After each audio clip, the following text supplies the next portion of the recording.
That's right, Pittsburgh. It is time now to release our Pick the Stick selections. As always, we pick who we think is going to have the hot bat that night. You pick who you think is going to win that night. Tweet out hashtag I'm with and the last name of the broadcaster who you think will win that night. Dick Emberg's going with Will Venable. Mark Brandt with Yonder Alonso. Mike Pomeranz picking the new All-Star release tonight, Justin Upton. Mark Sweeney going with the little ninja, Alexia Marista. And I'm going with Jan Hervis Solarte again. So tweet out hashtag I'm with the last name of the broadcaster, and you could win a free round of golf with you and 3 others to Sycuan Golf Resort, Dick. All right. Thank you, Chris. Stay dry down there. The rain of a couple of storms today, and there's still some off in the distance. Let's hope we can get this game in.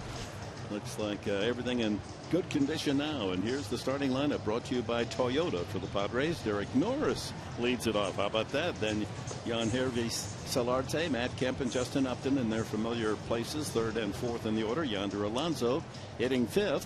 Jed Jerko. Lots of family and friends over from Morgantown, West Virginia to cheer Jerko.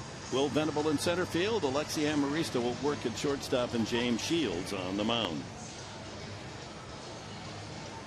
And for Pittsburgh, the defense behind the veteran A.J. Burnett is Gong at 3rd, Mercer at short, Walker and Alvarez on the right side. In the outfield, Rodriguez, McCutchen, and Polanco. There's some injuries for the Pirates. We'll get to that. Cervelli is behind the plate for the 38-year-old A.J. Burnett, who is finally going to the All-Star game. Into his 16th year, the 38-year-old making his 17th start. Pretty much just a fastball, curveball, changeup. It's amazing. Last year, he's a strike thrower as well. Last year, he led the league in walks. Only 27 walks this year and 105 in the 3rd innings pitch. He's sacrificing a little bit of velocity for a little bit of movement. If he's on with that sinker, he'll get some grounders. 162 career wins for Burnett, native of Little Rock, Arkansas. And he's moving up on the all-time strikeout list. He's currently 36th most strikeouts in history. So the new leadoff hitter, Derek Norris, starts things, and we are underway after a rain delay of about a half an hour.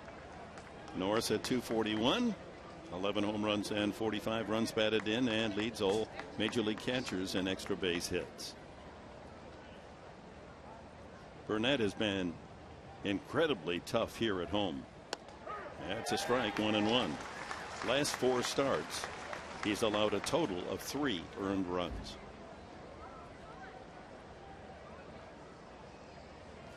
A ball and a strike to Norris. Pops it up. Right side, Alvarez, the first baseman, and there's one away. Well, the Padres come to Pittsburgh hungry for runs. In the last 6 games, they've scored only 8 runs. Can't win many that way, although they did take 2 out pitching St. Louis, and that's an all-star cast with the Cardinals. Tell you what, that series in St. Louis could have went either way. The Cardinals could have swept the Padres vice versa, done the same thing. It was just a matter of one mistake here defensively, one mistake pitching wise. So hopefully they can win this first game of the series here in Pittsburgh. Jan Solarte, the batter. The killer was the game 3, the unearned run where the Cardinals were able to score the winning run 2-1 without getting a base hit. Solarte has been playing well last 8 games, hitting .355. Matt Kemp to follow here in the first inning. Well, there's nothing like a rainstorm. That grass just got greener as we watched it. In 10 minutes, it's twice as green as it was before. Beautiful, beautiful. What a sight it is doing a game here. We look out across the Allegheny into the downtown skyscrapers of Pittsburgh. It's our view actually even better because we're way up there. And I mean way up there. One of the better views in all of baseball, quite frankly. Yeah. Ground ball right side, 2 hops to Walker. He's able to control it and throw out Solarte, 2 away. Let's take a look at the keys to the game, brought to you by your San Diego Honda dealers. First one, crooked numbers early against A.J. Burnett. He's been throwing the ball well, so hopefully they can get him into the stretch and make him feel uncomfortable. And the buck stops here. I get it. Yeah. The Bucks have been playing well, won 7 of the last 9. And since May 22nd, they have the best record in all of baseball, 29-12. And they love their home digs, 26-15 for Clint Hurdle and his Pirates.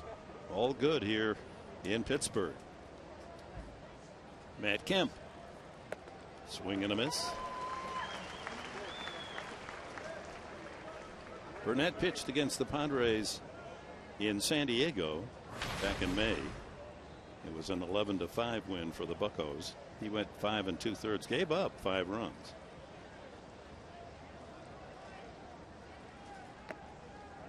Skips that one in. This is where those parabolic microphones that bring you the sounds of the game are so important for us, because we, for example, that ball went by sound, not by sight. Right. Oh yeah, you can hear it right into the 2-1. Yeah, I love that little skip. I thought, oh, must have bounced in the dirt. You could hear that, absolutely. The sights and sounds of baseball and sports in general, you have to love it.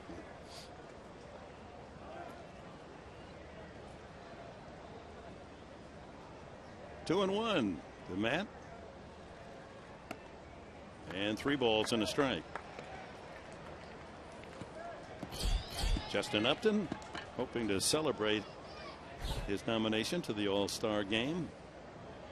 Yeah, with a big night tonight. Oh, congratulations to Justin Upton. Well done. Well deserved. Done a great job defensively as well, and on the bases. Swinging 3-1, and the count goes full to Kemp. Games tonight, tomorrow night, Wednesday night. Then we fly to Dallas. Off day Thursday, and a weekend series with the Texas Rangers.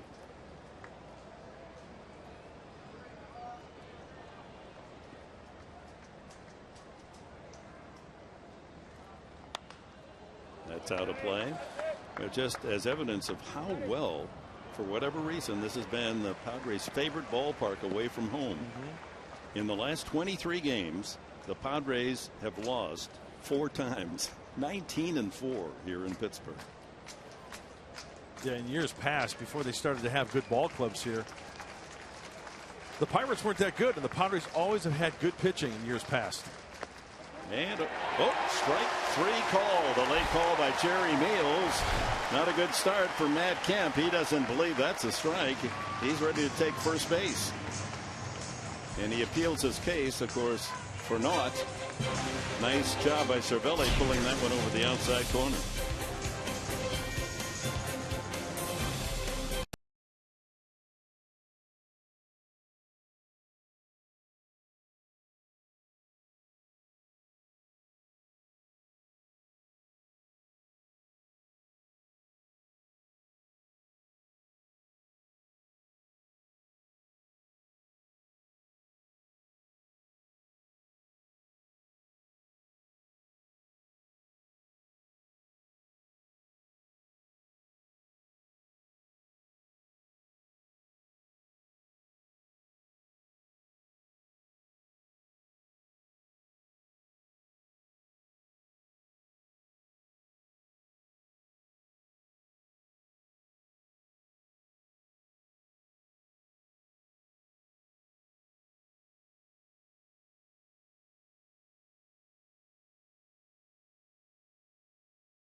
Swing and a miss. Strike 3. And he got him. Got him. Well, James Shields starts tonight reaching for that formula that gave him a 7-0 start as a Padre. The last 3 have not been good. 0-3 with an ERA over 7. He'll face Gregory Polanco, and here is the Pirates lineup. Polanco hitting first, then Neil Walker, Andrew McCutchen bats third, then Jung Ho Gong. Francisco Cervelli's had a good year, still hitting over 300. Then Pedro Alvarez, Jordy Mercer, Sean Rodriguez, and H.A. Burnett. Our Pirates lineup brought to you by Hyundai. Shields ready to work. And it's ball one.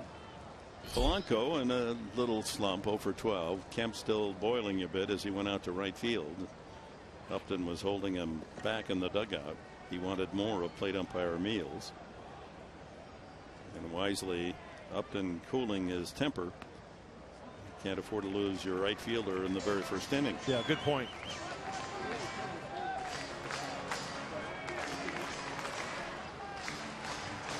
Justin Upton walking with Matt Kemp along with manager Pat Murphy in that Padre dugout, just trying to cool him down a little bit. 2-0 to Polanco. Fly ball, center field. Venable starts back and then eases in for the first out. And let's take a look at the Padres scouting report brought to you by the Tilted Kilt. James Shields on the mound for his 18th start. Shut down McCutchen, the all-star, and strikes early and balls late. Expand that strike zone with the curveball, maybe the changeup. You know, his last start, he was cruising into the 7th inning. Then kind of tired a little bit. A couple of walks, you know, a home run, and hopefully he can go into the 7th or later tonight. It is humid out there, 75 degrees at game time, but the humidity, it's got to be up around. It's very high. Let me just say that. Neil Walker, switch hitting second baseman. He's in the midst of a 9-game hitting streak, batting .459, and then McCutchen behind him has a 12-game hitting streak. That explains why the Pirates have played so very well since May 22nd. Best in baseball. That's a strike, 1-1. You got a nice little 1-2-3 setup here for the Pirates. Polanco, Walker, McCutchen. It's a very athletic team. Of course, we know that they pitch very well.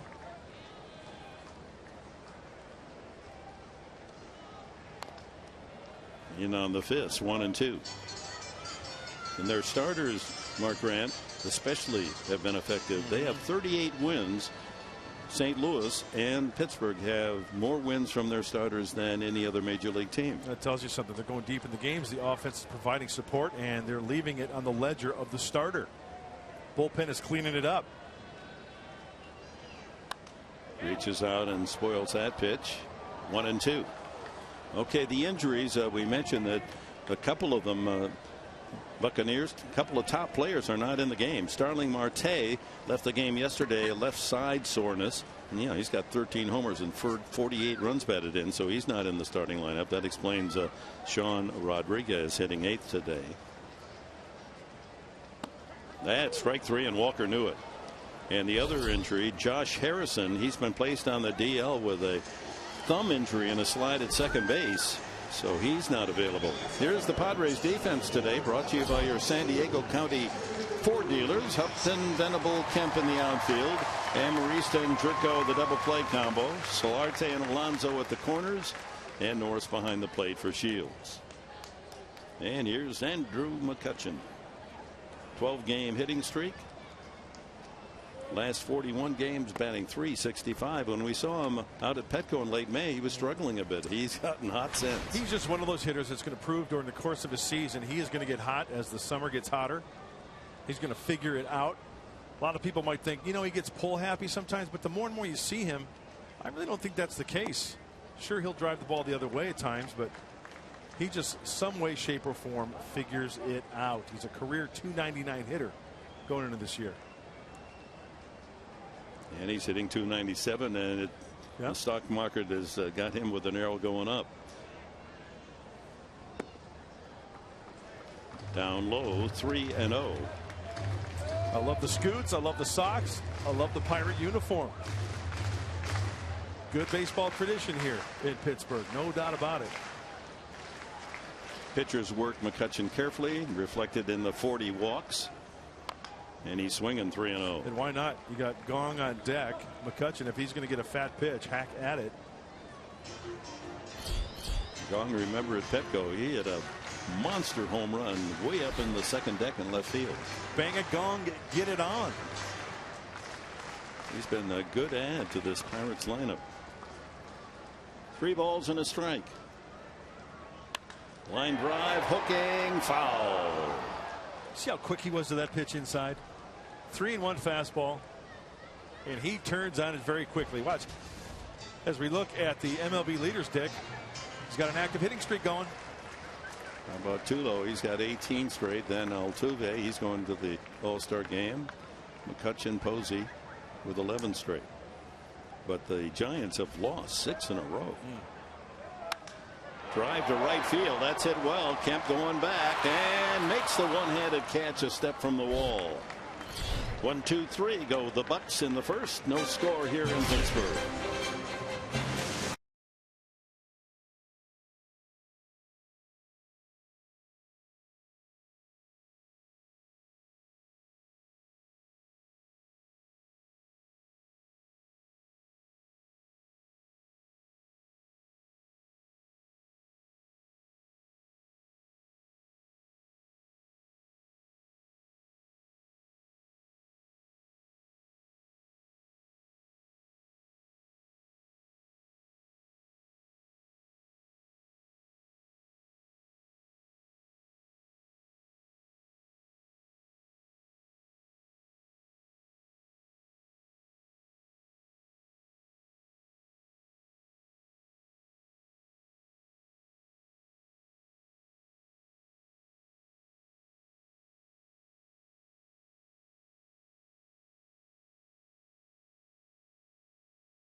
Excited, not to say this one isn't, but you know, it was almost like overwhelmingly exciting.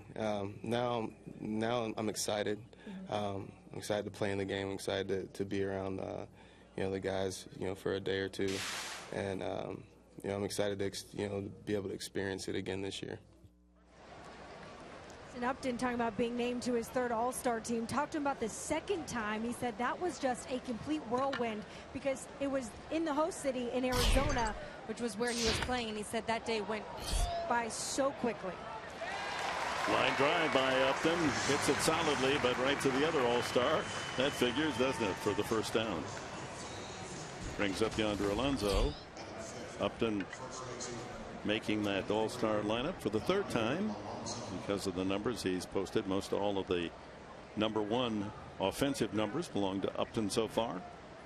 Well, it's been a long time since Rondell White, outfielder, selected.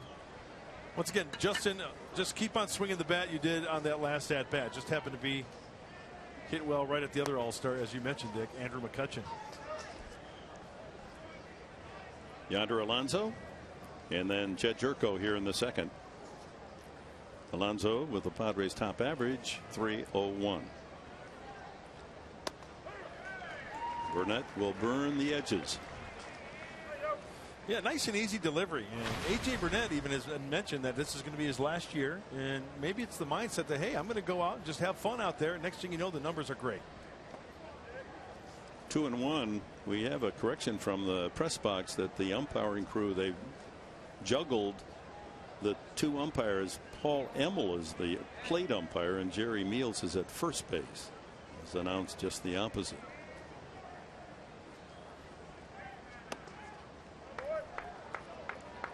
Alonso works the count, 3-1. So there are the umpires in their right order, with Meals at first base, Wolf at second, Johnson at third.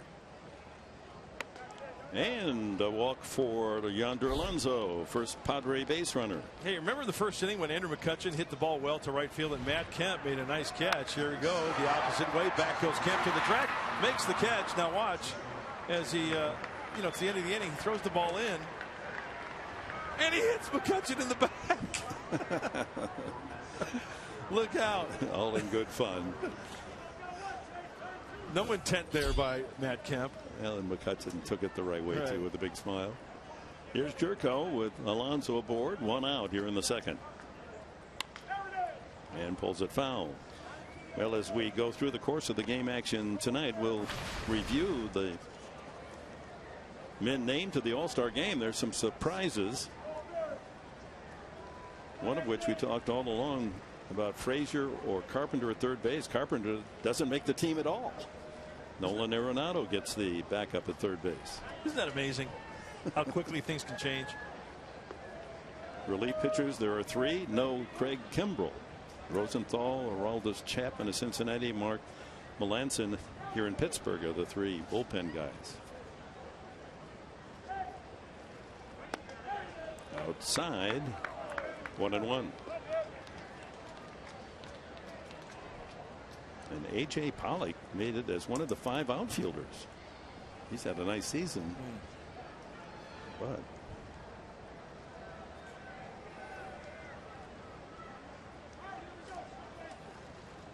line drive, base hit. Jerko with a rifle shot to left field. That'll push Alonso to second. Padres' first hit, and a chance here against Burnett in the second inning. A lot of people here cheering him on. He's very close to his brother. They brought a busload over. Oh, well, this guy right here cannot be his brother. Yeah, right. He is the football brother. Boy, that Jerko doesn't fall far from the tree, does it? No. Football in West Virginia. That's great. So 2 on for Will Venable. Venable, a good road hitter, 287 on the season. And he's had some success against Burnett. Big home run in St. Louis to win that extra inning game. Outfield playing pretty straight up against Will Venable. I mean, maybe just a stride on the first base side of second base is Andrew McCutcheon. So that tells me that the Pirates know that he can hit to all fields. Smothered at the plate. 0-2.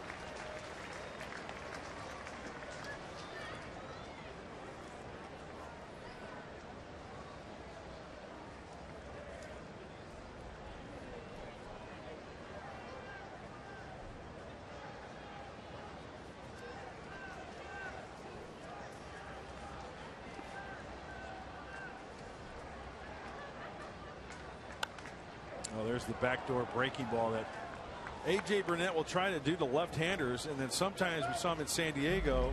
2 strikes, he'll try to bury that curveball back by the back left foot of the left-handed hitter.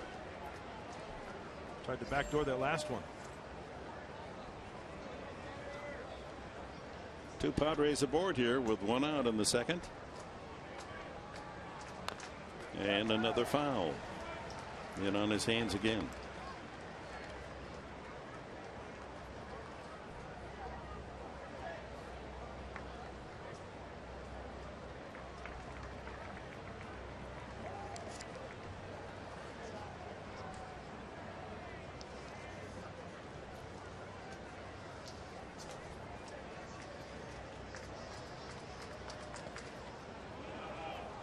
There's that breaking ball I was just talking about at 83. Nice job by Cervelli behind home plate, keeping those runners at first and second on that breaking ball in the dirt.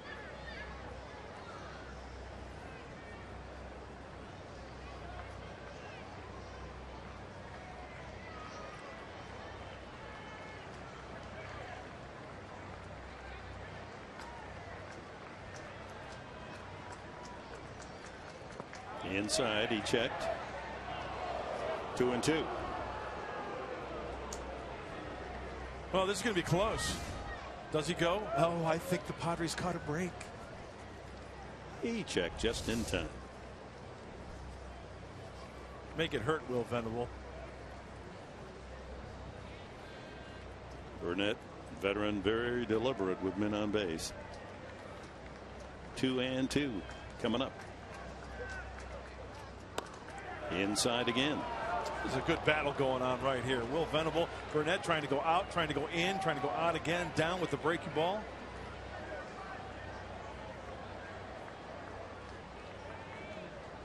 I say hold the runners.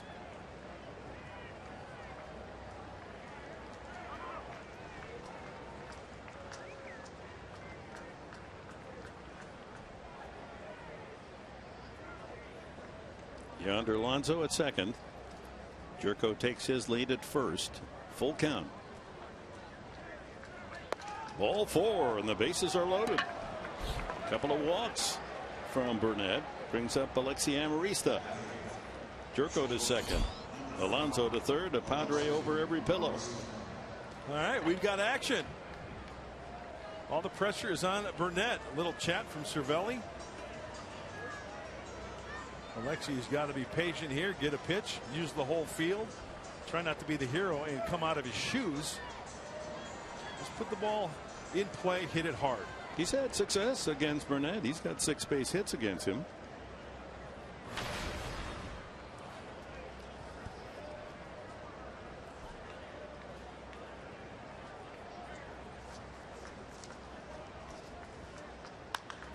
High fly ball to right center field. That ball hit well. Into the gap goes McCutchen to make the catch at the warning pad. Tagging and scoring Alonso, and the Padres lead at 1-0. Sacrifice fly Amarista, his 19th RBI. Hey, nice easy swing. Looks like he got in on him a little bit, but he did not overswing. Let's check out the pitch. Down actually above the knees. Not an overswing by any means. Nice job by Alexi Amarista elevating that pitch to the outfield. And it brings the pitcher Shields to the plate with runners at first and third. Hey, A.J. Burnett, don't shut your toolbox against this guy. He can hit a little bit now. Has more hits than any Padre pitcher, 7, including a double. Outside. So one of the 2 walks has come around to score.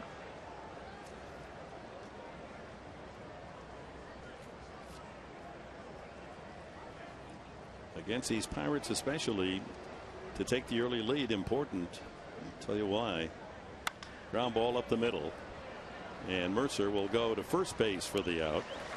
And the Padres get 1 on just 1 hit and lead it 1-0.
And here's the National League All-Star starters. Of course, we knew that yesterday. Still some question. Matt Holliday in left and Giancarlo Stanton. Are they going to be able to play? Who will replace them? Bryce Harper in center field. Todd Frazier, Peralta, Gordon, and Goldschmidt on the infield, and Posey the catcher.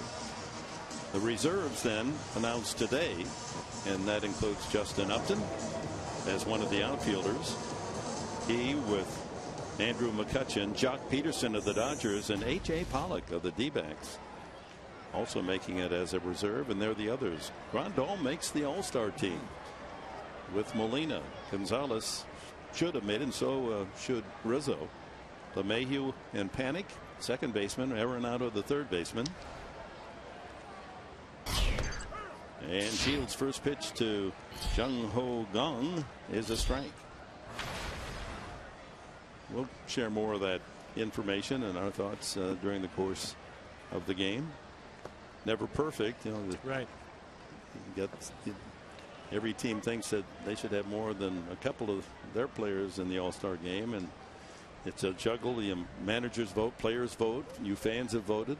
Every year somebody gets slighted, the short end of the stick. That's just the way the system works. Only so many slots. Clayton Kershaw didn't make it.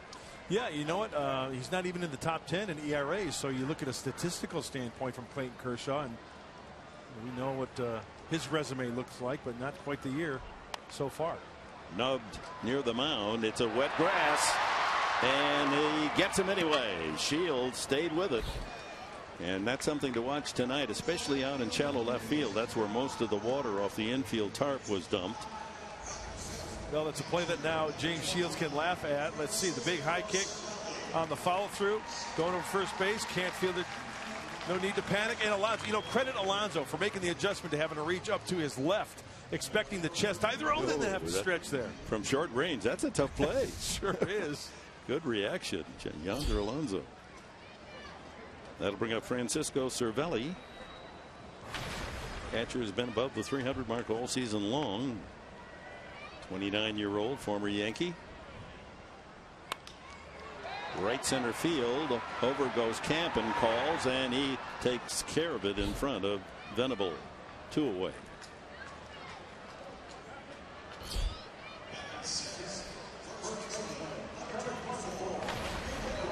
And a reminder, tonight's game presented in HD by Sony 4K. 2 outs, bases empty in the second. Pedro Alvarez, the first baseman.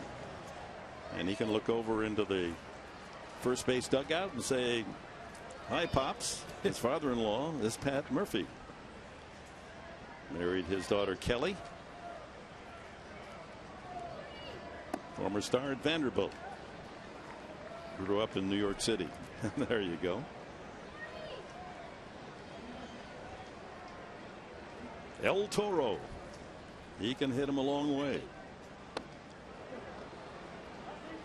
Nice change up there by James Shields. And Dick, you mentioned that Alvarez can hit them a long way. 12 long balls as we're into the 76th game that he's played in. Couple into the drink, into the Allegheny. So how do you counter that? You throw the change up. Back with a breaking ball, 2-1.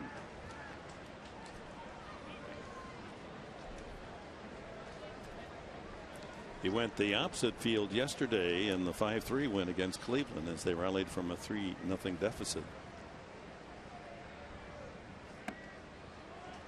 And here it is.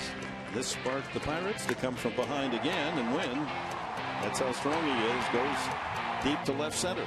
That is a big part of the yard here at PNC Park. That alley goes out to 410. That's some kind of strength right there by Alvarez. Ground ball pulled to Alonso. Easy play at the bag. And it's a 1-2-3 inning for James Shields. He's retired the first 6 in a row.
if I was ever in the other dugout managing, I'd throw the first pitch right behind him. And he said, that's fine. I'm 1-0. I'd probably hit the next pitch out of the park. So we get some of that going. Gotta love it. Pat Murphy talking about his son-in-law, Pedro Alvarez, married to Pat's daughter, Kelly. I asked him who's Kelly's going to be rooting for. He goes, I hope her husband. He goes, oh, man, will be fine. He's been trying not to think about it too much, doesn't want to get emotional about it. It's just another guy out on the field today. Interesting world, this baseball globe. What goes around comes around. That's a great expression. You hear it a lot in the locker room, and that's certainly true. Norris, Solarte, Kemp in the third for the Padres, leading 1-0 against A.J. Burnett. Popped up his first time. The most starts by team leadoff hitters. 1, 2, 3, 4, 5, 6, 7, 8, 9 different Padres have hit leadoff this year. Yeah, so Pat Murphy stirring that soup and adding a little bit more different ingredients to try to get the right taste of that soup, as he mentioned, using that analogy about a week ago. 2-1. Yeah, part of the announcement of the National League All-Star roster. And congratulations to Chris Bryant as a rookie for the Cubs. Good for him. USD stand tall and proud tonight. And 3-1 to Norris. I'll tell you what, speaking of Chris Bryant, there's a kid who came on the scene quickly. We saw him firsthand in San Diego with the Cubs at Wrigley. And then, you know, talk about making adjustments. The numbers that he's put up. He's going to be very special. Chop toward third, and it'll kick foul.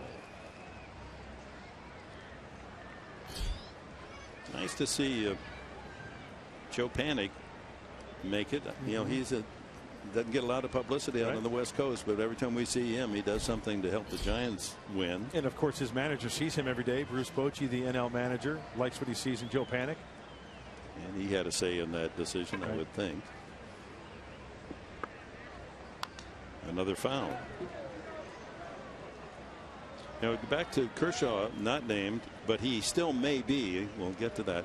Sometimes a pitcher, you know, it's okay. You don't make the, you know, it's time to get to rest the extra days, get that soup bone going for the next round after the All-Star break.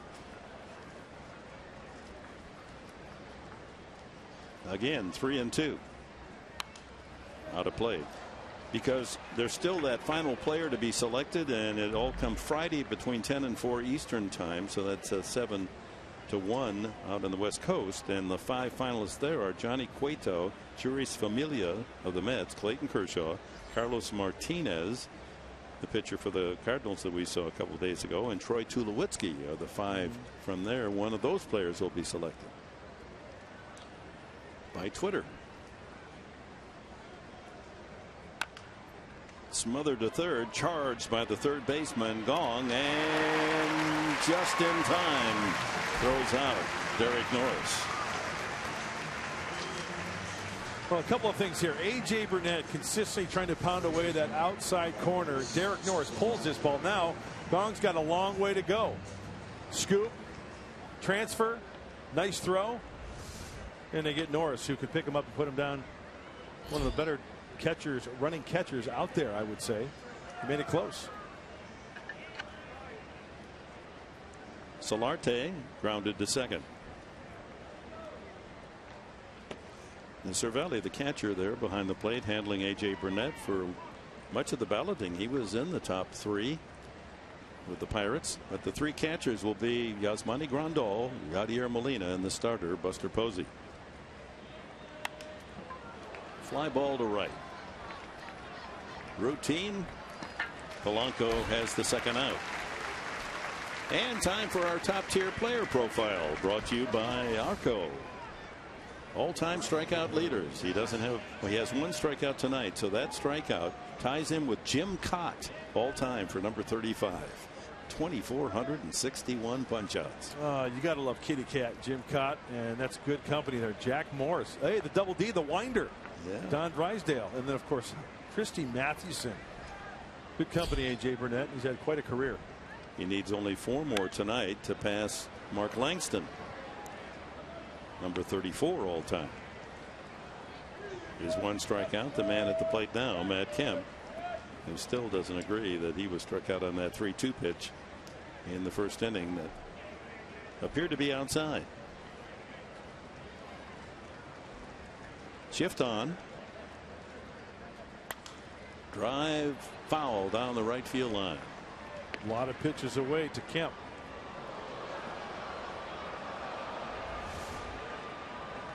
So this time coming up, gives umpire Paul Emmel a little nudge there, saying, "Hey, how's it going?" It kind of looked like he said, "Hey, that was a strike." Ground ball to the left side. Deep at short is Mercer. And the throw just low enough that first baseman Alvarez could go up and snare it. 1-2-3. Burnett gets the Padres in the 3rd.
Baseball brought to you by Ciclan Casino, only 25 miles from Petco Park. By Jack in the Box, try the new Double Jack. It's only at Jack in the Box. And by Kaiser Permanente. Thrive. With Mark Grant, Chris Button, Dick Enberg. Welcome back to Pittsburgh. Bottom of the 3rd inning, the Padres have a 1-0 lead here at PNC Park in its 15th season as home of the Pirates. James Shields has retired the first 6 in order. It's Jordy Mercer, the shortstop, then left fielder Sean Rodriguez, and the pitcher Burnett here in the 3rd. Well, the 6 batters that he has faced, that being James Shields, he's been really on with this location. Ground ball left side, deep in the hole. Amarista, that's a long throw, no way. Infield hit for Mercer. First base hit, first base runner for Pittsburgh. Well, at shortstop, you can see Alexi Amarista kind of playing him straight up at shortstop, so he's got a long way to go as he hits that 5.5 hole. It looked like a breaking ball. He was out in front of him a little bit, therefore hitting that part of the diamond. And Alexi did everything he could, but no chance. That'll bring up Sean Rodriguez, getting the start because of the injuries to Starling Marte and Josh Harrison. 30-year-old from Miami, where he went to high school. Traded over to Pittsburgh in the winter from Tampa Bay. Just a little low. 239 with 109 at bats and occasional power.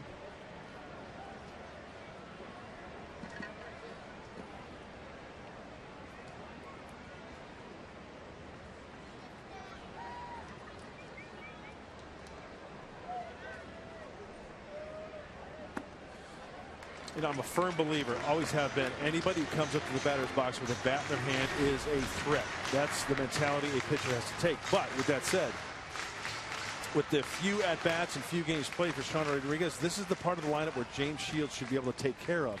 No walks, keep the ball in the ballpark, try to keep the ball on the ground if they put the ball in play, and try to double them up. Fly ball right center. Venable cruising into the gap and makes the play. Back to first, Mercer. One out, and it's time for you to tweet your strongest fan photo. Here's what you do. Use hashtag SDDataStrongFan. And never know, you might see yourself in an upcoming telecast brought to you by T-Mobile. A.J. Burnett. Not a bad hitter. He's got 4 hits, all singles this year. He's knocked in 4 runs. Well, he made his hits count. He's up there to sacrifice and takes ball 1.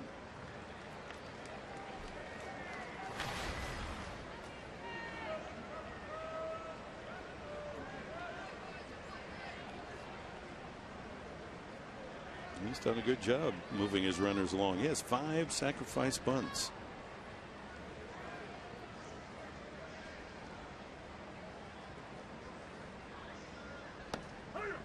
That's in there, 1-1.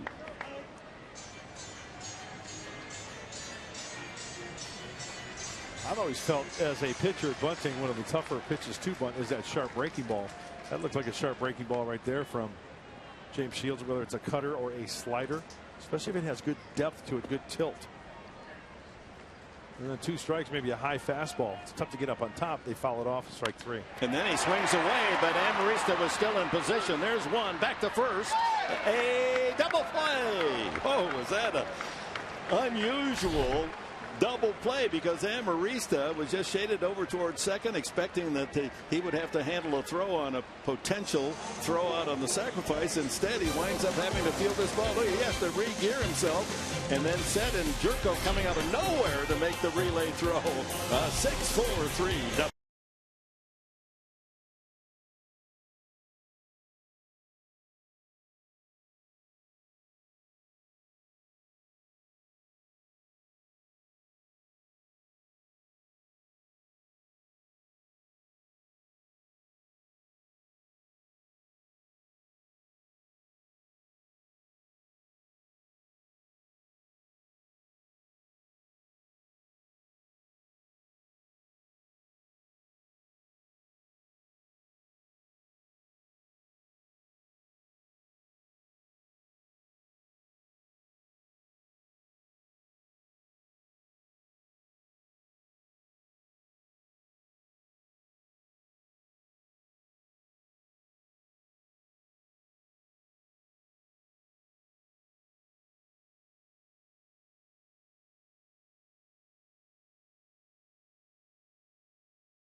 A couple of walks and a single by Jerko and a sacrifice fly by Amarista score their run in the second inning. It's Upton, Alonso, and Jerko in the middle of the San Diego order.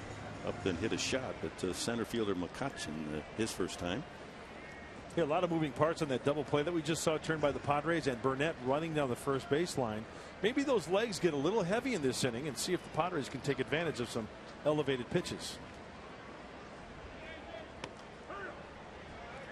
First pitch 90 miles an hour, strike. That was an unusual double play and a very difficult challenge. One for Amarista because he wasn't looking for the ball where it was hit, and Jerko having to come out of nowhere to make the catch and throw almost a 180-degree turn to get the throw over to first base and still got enough on it. That's why I love the double play. Gotta love it. It wasn't exactly balletic, but it was beautiful.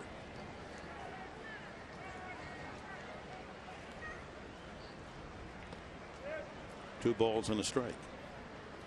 Still plenty of daylight after the shower. About an hour from 5 to 6:15, 6:30. We had another good amount of rain at midday. And the forecast is we should expect showers to Tuesday and Wednesday as well. Let's hope it stays away the rest of the night.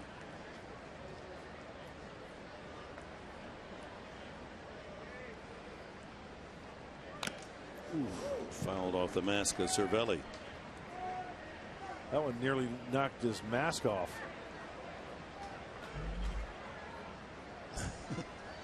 Good old mask. He uses the old style. Yeah, the mask is definitely your friend. Well, the way they make those things these days, very, very light. The old days, the big cage they used to use probably steel. Yeah, it weighed a ton. And with all the perspiration, it really. Those things are as light as a feather. The ones that they use now, like lifting weights to pick up two of those things. He's saying, "Thank you, Cage. Thank you. I love you." Is he really saying that? Because he's got Italian blood. He might. Hey, romantic kind of guy. Breaky ball away right here. Swing and a miss. And now he passes Jim Cott on the all-time strikeout list. Burnett free and easy with the delivery, and the first pitch was a high fastball for a called strike. I mentioned elevated pitches early. Those first two were. Now he makes the adjustment and bounces it. That was the one mistake, and then he finishes off with the breaky ball. So a couple of pitches at bat, Justin Upton had to hurt A.J. Burnett.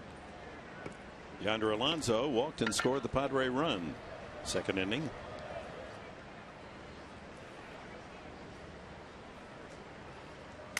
Broken bat right to the third baseman Nong, and another shattered bat. Alonso, bring in that lumber company big truck. Let's load those bats back in the dugout.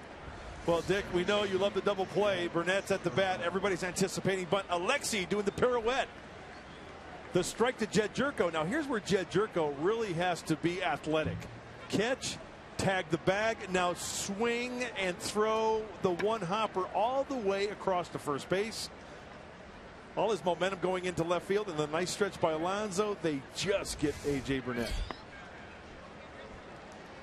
You won't see many like that one. Tried to cross up the Padre infield by swinging away.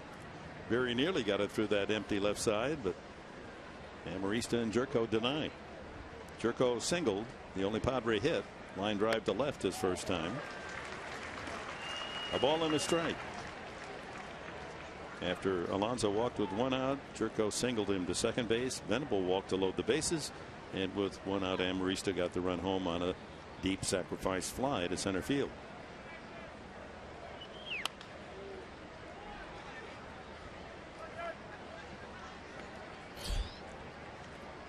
Tomorrow night, game 2, and Wednesday, the final game of the series, both 4 o'clock our TV time here on Fox Sports San Diego. Tyson Ross goes for win number 6 tomorrow night against Francisco Liriano, the left-hander.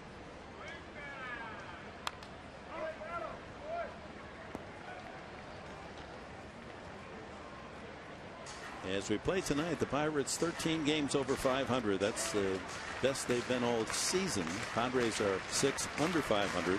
That matches their worst of the season. on this very challenging road trip for Pat Murphy's team. Like facing an all-star pitching staff that players were saying. Ground ball weakly. Third baseman Gong makes the play.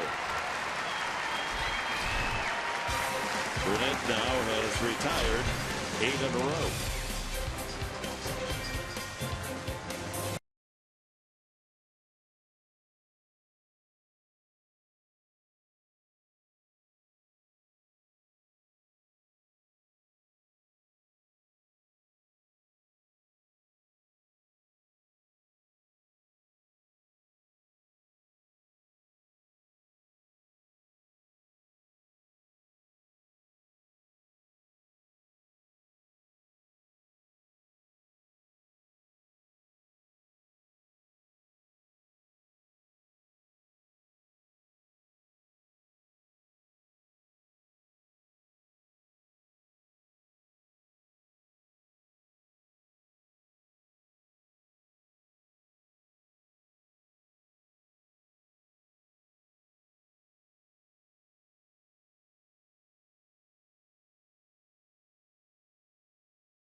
They've announced all but complete the rosters for the All-Star game.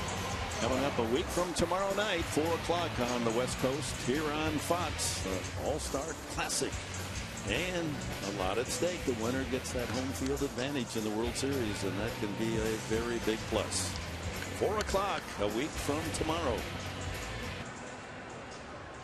James Shields goes to work, top of the order. Polanco, Walker, and McCutchen in the second. And the late evening sun, early evening sun, reflecting off the windows of some of the skyscrapers downtown. Beautiful sight.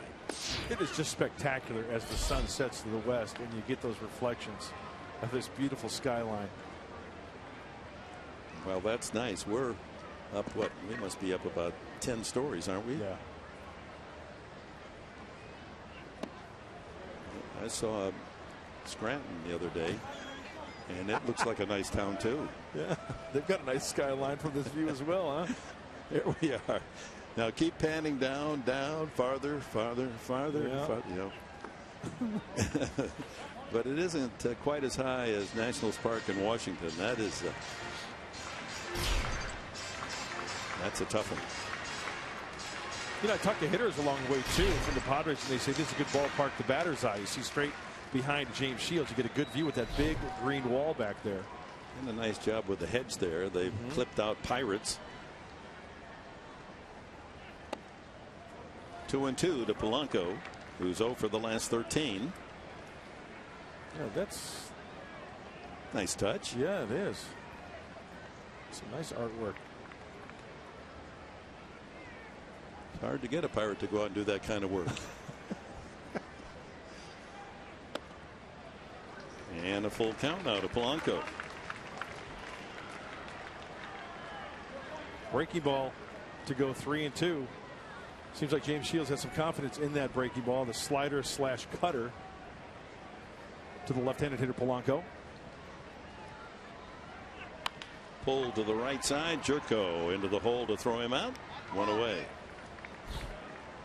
Neil Walker steps up. You know, as that ground ball was struck to the right side, Jed Jerko was playing over that way. So, you know, James Shields sometimes he'll look back at the defenders and say, hey, dude, I want you to shade over a little bit more that way. I want you to shade more this way. Well, Jed Jerko was shaded just perfectly. He had to go to his left a little bit, but he had plenty of time to catch that grounder. Walker took a third strike his first time. First round pick of the Pirates out of the city of Pittsburgh. It was a high school star, a 3-sport star.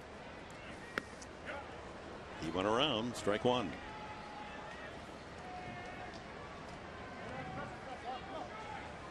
Here in July as a career hitter, 338 in the month of July. Even better this year at 500. Strike two. I just noticed that last pitch in particular. James Shields really doing a good job of staying over the rubber. You know, he's got that little bit of a turn. I'm not going to say it's an old a la Louis Tiant or Johnny Cueto move, but you can turn. But as long as you square up over the rubber and then start to go to the plate, that's where you stay on top of the ball and you don't rush with your mechanics. Watch the turn, but yet he stays square over the rubber and then go. Struck him out again. Both strikeouts for Shields. He gets the hot hitting Neil Walker. Here's what I'm talking about. When he gets over the rubber, he turns, but yet when he starts to forward, just a little bit of a pause where he stays tall over the rubber and not drift with his body. Watch how he turns over the rubber just a little bit, and it's just a split second, so his arms can get in that slot and stay on top of the baseball and work downhill nicely. And something else about that last shot, how he then set himself, had the glove forward in case of the comebacker. Yep. He wasn't taking for granted that he was going to strike out Walker. Yep. He was ready. Here's McCutchen. Ball one to McCutchen. He lined deep right field his first time. Stepped from the auxiliary scoreboard. Kemp took care of it. You know, it's almost like hitting. Mark Sweeney talks about front foot down, hands are back. You could do anything you want up to that point, whatever makes you feel comfortable. But as long as you are in that locked and loaded position with the front foot down, the hands are back, that's when you start your swing. Then you've got that stiff front leg. It generates the power up to the upper half of the body, to the barrel of the bat, and hopefully good results. Hey, get your slicker out. You never know when you're going to need it. That'll fit in your back pocket. Inside, 2-1. They know how to dress and come to the ball yards here in the Midwest. Yeah. Lowest career average. Oh, he hates the Friars. 258 against San Diego pitching. Let's not jinx it.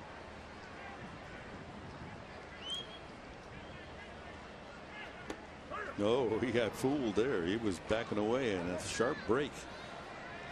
2-2. Let's take a look at it again, Dick. What do you got? Break. It's a changeup, but it's got movement. Yeah, movement. Nice. Pitching coach Enberg. Yeah, right. Horseshoes, maybe. Break ball away. 3-2. I think he had him set up nicely for a good fastball away, but missed. No one aboard. 2 outs here in the fourth. Shields has given up only 1 hit. That was an infield hit by shortstop Jordy Mercer. Let's take a little sneaky peek. Change up. And he missed inside. It's all right. First walk. He'd rather pitch, I'm sure, to Gong than McCutchen. No question about it. That was clearly a ball down and in with the changeup. James had the right idea. And wherever we go, we see people honoring the late, great Tony Gwynn with the Padre jerseys. Love it.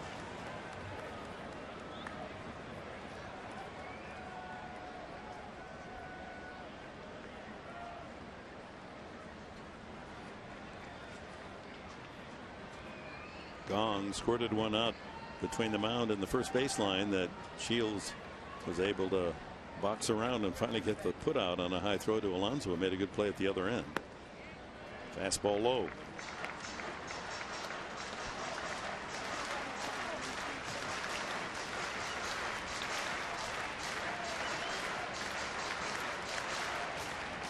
Yeah. Love the Padre fans. You got the radio in their ear.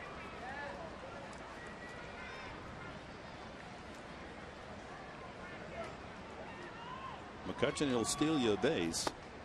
And he falls behind Gong, 2-0. So the product of Seoul, North Korea. You look at his record at home, 307, 100 points higher than on the road.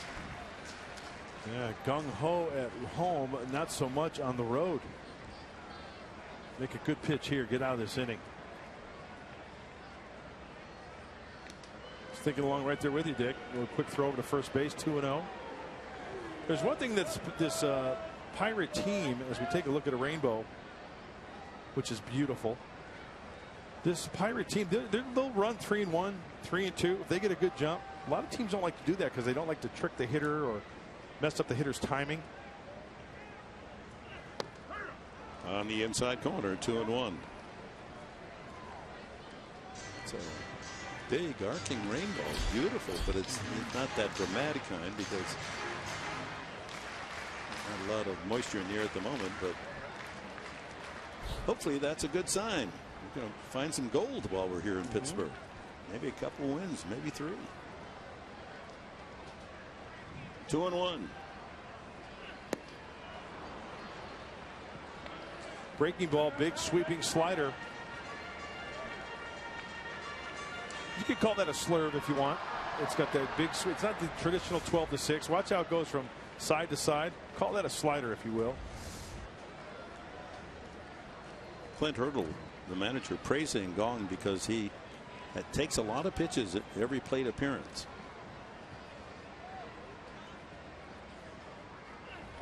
And that's 5 in this plate appearance. He's averaging 4.2. If you're at 5, you're among the elite in terms of plate appearances, how many pitches you look at, making that pitcher work.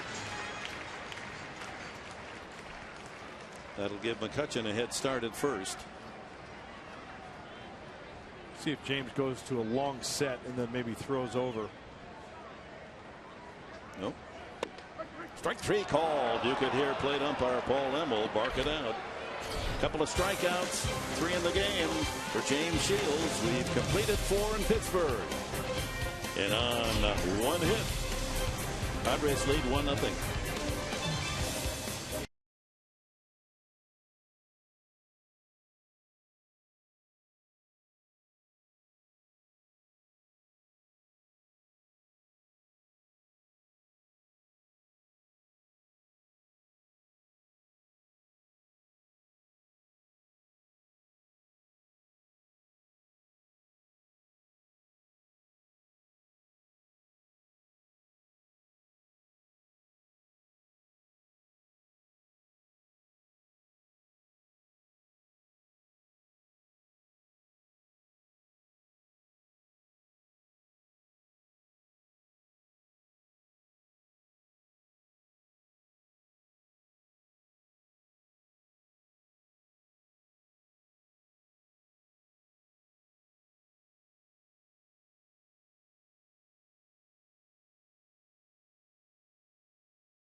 Shirt, giving an unbiased look here. First of all, I want to ask about your dad. You've been with your husband making his way up. What's been like to see your dad's success and have him have this opportunity in the major leagues? It's been unbelievable. I know this year it was such a quick transition. I didn't really even have time to celebrate him when he was, already gone and on the road. But I mean, he works harder than anyone I know and loves baseball, dedicated to this team and players. So to see him have success at this level is just unbelievable. So he gets the job, and then you see they're playing in Pittsburgh, and you probably think, oh, dear, great to see him, but now who do I root for? Did you tell your hubby at all, like, take it easy on Dad? The opposite. I was like, Dad, you have more control, right? He's one player. I'm just kidding. No, they have enough competition between them on their own. So I think they took care of the talking about who was going to take it easy. I was asking him, what are the holidays like? And he said that Pedro and Kai are kind of close in personality. What's the baseball talk like around the holidays? I mean, that's all they talk about. It pretty much revolves, or you would think it wouldn't, like they would maybe want to break from it, but it's like every conversation leads back to baseball in some way, but it's beautiful. Well, it's what you grew up with, Kai, of course, your brother and Pat's other son. Why, thank you so much for the time, and hey, enjoy the game. Thank you so much. Dick, back to you guys. All right, thank you, Chris and Kelly. As Venable handcuff hit a soft foul fly to third baseman Gong, one away here in the fifth. Couple of pitches well inside. Amarista has knocked in the game's only run with a sacrifice fly. That's a strike. 90 on the fastball, 2-1. Well, Burnett has an excellent record. All-Star this year. He hasn't had much success against the Padres. He's 4-7. Well, there is an exception, though. One of the 4 wins was a no-hitter with the Miami Marlins, Florida Marlins then, when he no-hit the Padres back in 2001. 9 walks in that no-hitter. Hard to do that. Inside. 3-2. I remember that game well. 3-0 win. Struck out 7 but walked 9 and still pitched a no-hitter. High fly ball to center, hit pretty well. McCutchen going back, still going back, and against the wall makes the catch. Amarista goes deep, but to the wrong part of PNC Park. 390 foot out. Well, not a really strong breeze as Amarista just gets under this one a little bit, and then McCutchen, he's played out there the flash look, the track, he could feel it, and he's still got plenty of room. He's familiar with that territory out there. He knows it like the back of his hand. So 2 outs, and it's now 10 straight retired by A.J. Burnett. James Shields grounded to short his first time. And a line drive. It's carrying, however, and Rodriguez makes the catch. And hopefully he's okay. Pulling at his right leg. Yeah. All right. A line out. Padres in order again. That's 3 straight innings. Burnett has retired the side in order. Good play by the left fielder.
Play it like you mean it, and it's time now for our Fan Diego fan of the game.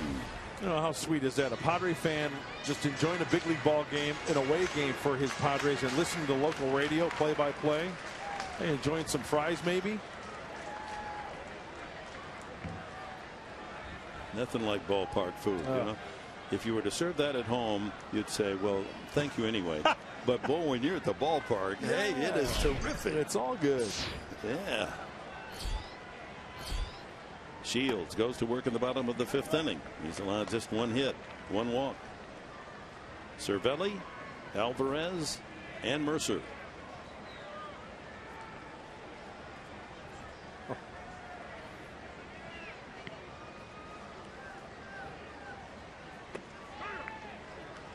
Nice job by James Shields, just trying to establish that inside corner to the righties. Cervelli flying to right, his first at bat. Interesting story. The family from Italy. He was born there, but at age 5 they moved to Venezuela. That's where he learned his baseball. Ground ball, 1 hop. Solarte there. Fires across for the out. Here's what I'm talking about, the fastball and the Cervelli. Watch how he buries that pitch down. If you're going to throw it in there, be aggressive with it. It was down, had good downward play, and that's a hard pitch to elevate. And Cervelli can't do that. He hits it into the ground, perfectly placed for Solarte in the 5-3 putout. One Venezuelan to another. Pedro Alvarez grounded to the first baseman Alonso, his first time.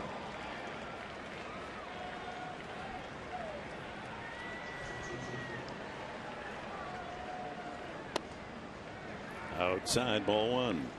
But I just went quickly through the National League All-Star roster, and 13 of the National Leaguers are from the NL West. 4 from the Dodgers, 4 from San Francisco, 2 from Colorado, 2 Arizona, and Upton from the Padres.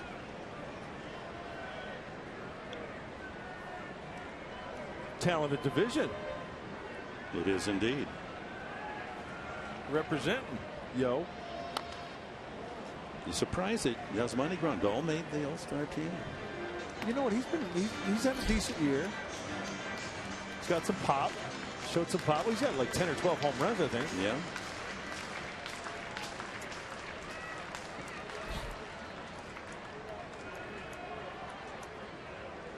Switch hitter, right? That plays to the advantage.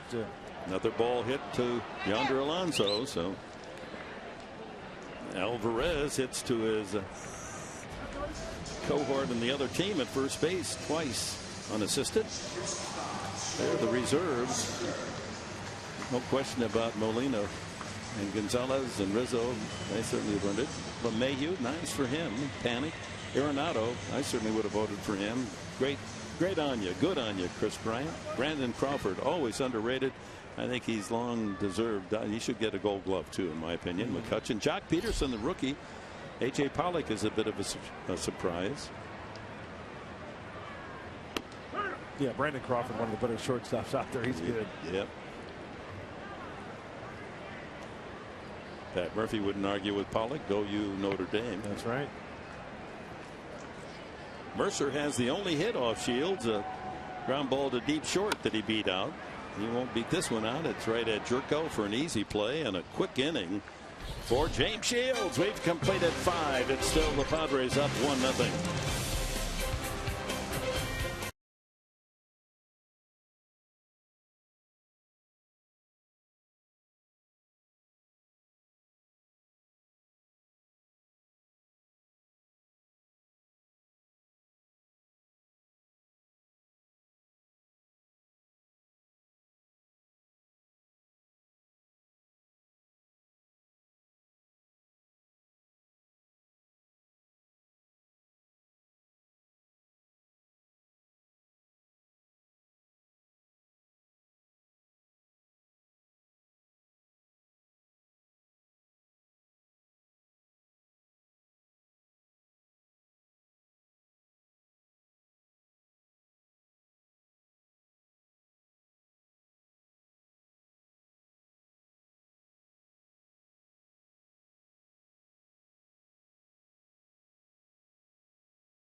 fly ball to deep left center field. McCutchen on the run. He's still going back. And he scores! A grand slam for Derek Norris. That certainly rates as one of the highlight moments of this 2015 season. Geico presenting it May 29th against the Pirates at Petco. Derek Norris, first major league player to hit a walk-off grand slam this year after striking out 4 times. No, the first ever after he struck out. That's right. He had a bad day going, 4 straight punch-outs, and then hits that grand slam to win it for the Padres 6-2. He leads off here. Top of the 6th inning, a fast-paced game. That'll happen when each team has only 1 hit. He's popped up and grounded to third against A.J. Burnett. You know, that highlight that we just showed you should be a lesson for a lot of people who play baseball, and hitters in particular. That's why you can't hang your dauber. You got to keep your head up. This guy had 4 punch-outs, and he came up with big time, and you know what? It all mattered on that one at-bat, concentration, and he came through big time. Those other 4 at-bats didn't matter at all. He made good. Outside is Burnett, 2-0. It's a game of failure. We know that. You got to be mentally tough. You got to erase it from your hard drive. What's happened in the past. That's a strike, 2-1. And I think for the average fan, the casual fan, and even the fan that goes to 20, 25 games a year, to appreciate the physical demands, but the emotional and the mental aspect, how it can beat you up. Between the ears can kill you. Ground ball to third, 2 hops to Gong. He's been busy. 1 away. See, now Derek Norris will go back to the dugout, put on the gear, and worry about calling pitches, as we've got a game break coming up. Redbirds, Cubs from Chicago. Stay tuned. My comrades Mark Sweeney will fill you in there. The rivalry on the north side of Chicago.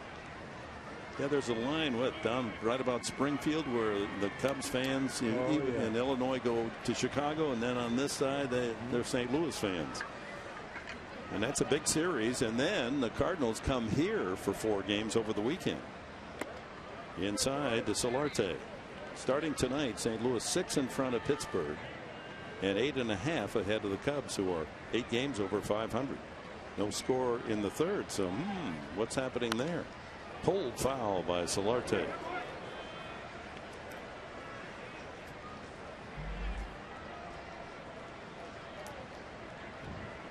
Hey, there's a future big leaguer going home with a souvenir.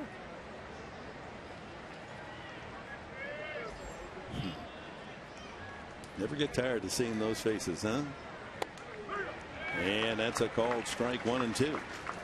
Got a call there.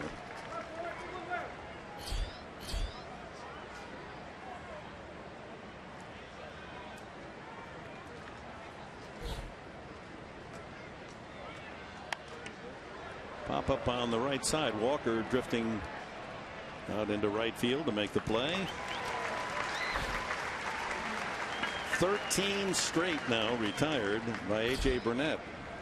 Let's take a look at the National University standings in the NL Central. There it is, 6 for Pittsburgh, and the Pirates have played great ball to stay within a half dozen. They get a chance. They got a lot of games left with St. Louis. Then the Cubs, Cincinnati, and Milwaukee appear to be out of it here at the All-Star break. Yeah, 3-team race. You never know what's going to happen, even if you're 8.5 games out. When you're playing within your division, those are huge games. And as they say in the Midwest, huge. They say that? Huge. No H sound at all, just huge. Huge. Huge.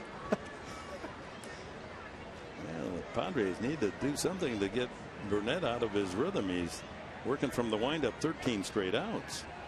1-1 now to Kemp. There's that sweeping breaking ball. They're not supposed to be at the game. They don't want to be showed on TV, and they're trying to hide themselves so the cameras don't show them. Looks like a scene out of Naked Gun. And you would know. 1-1 the count. Is that Dr. Joyce Brothers under there? 1-2.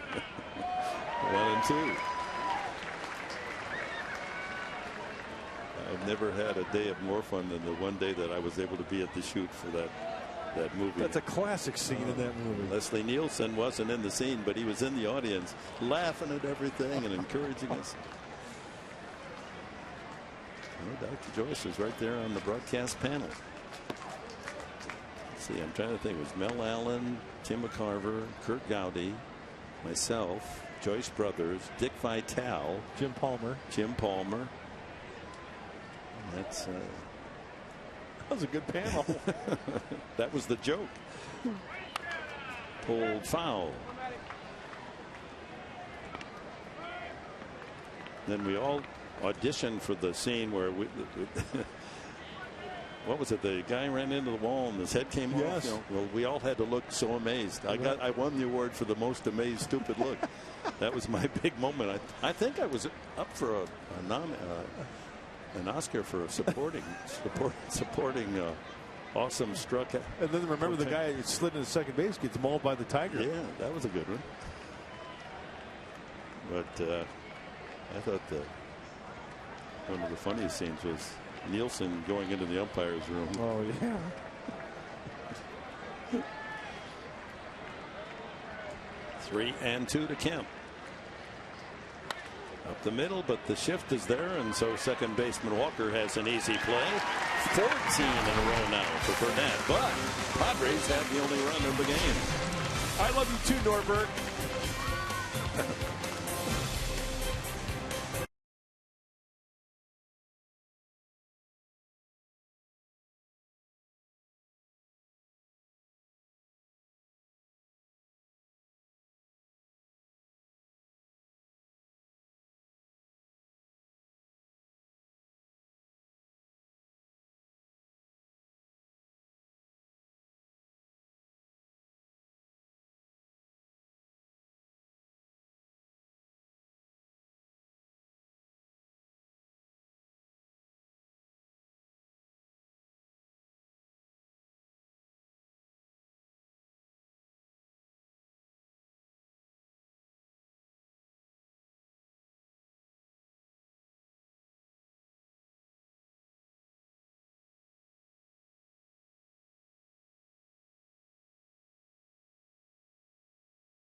All right, fellas. Thanks a lot for that report.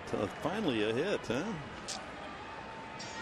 James Shields. He's given up one hit, an infield hit to Jordy Mercer. That was back in the third inning. He's walked one. That's been it. Rodriguez, Burnett, and then Polanco. Bottom of the sixth inning. 2-1 to Rodriguez, who fly to center field his first time. Shields got away with a hanger. The first pitch to Rodriguez. And falls behind 3-1. And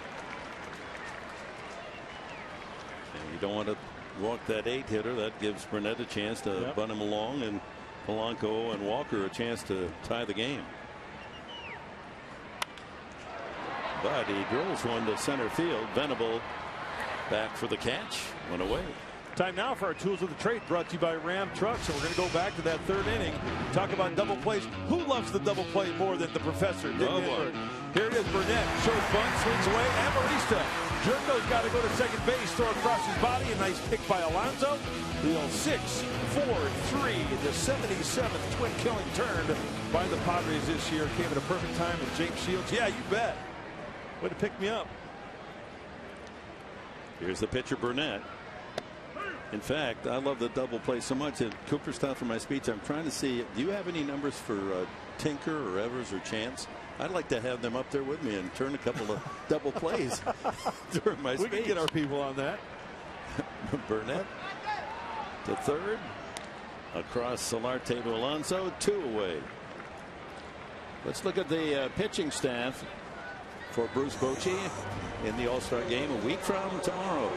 And of course, is going to have Bumgarner there, Burnett, Aroldis Chapman in the bullpen. Garrett Cole, he might be the starter. Cole's the first 12-game winner in the National League. DeGrom, the young right-hander with the Mets. Greinke, has anyone pitched any better than him? Melanson, Shelby Miller, Papelbon in the pen, Rodriguez for Milwaukee in the pen. So is Rosenthal from St. Louis, Scherzer, and Waka from the Cardinals, or Nationals and Cardinals. Got Rosenthal, Waka. Wow, what a staff. Where do you start? You know, if I had my choice, I'd probably go with Max Scherzer. Can't argue with that. And some would say maybe he'll go with Cole. Usually that starter goes 2 innings, right? Yep. The old days it was 3. Gregory Polanco, 0 for 2 tonight, 0 for the last 14.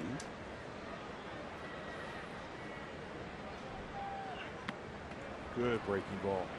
Boy, we're seeing quite a pitcher's duel here tonight. Yeah, James Shields is doing a fine job with the pitch count. That was the 71st toss here in the bottom of the 6th. That was a sweeping slider to quickly get ahead 0-2.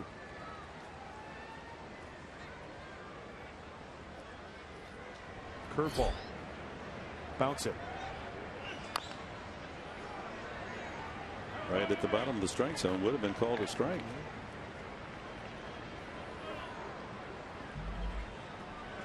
Seemed like a couple guys down there were protecting our own Chris Budden down there, keeping her safe. Hey, that's the right thing to do.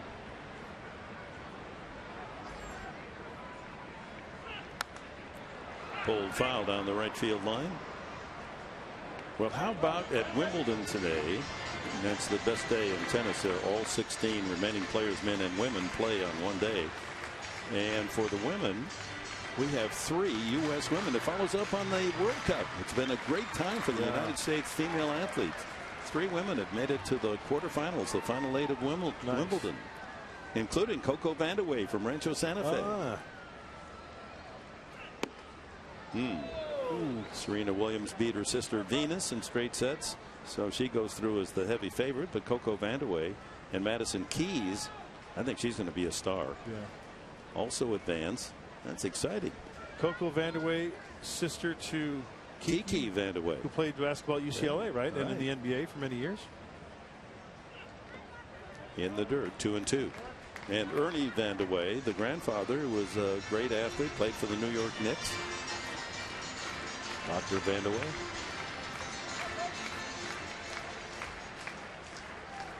So Kiki is the father of Coco. Is that right? No, he's not. They're siblings. No, they're not. They're not siblings. Kiki is an uncle. Oh, I got you. Okay, cool. Ooh, taking some close pitches, although that went farther off the plate than it appeared from up here in the ozone. 3-2. Yeah, that one clearly missed. Oh, God, I went by sound that time. Yeah. Good pitch.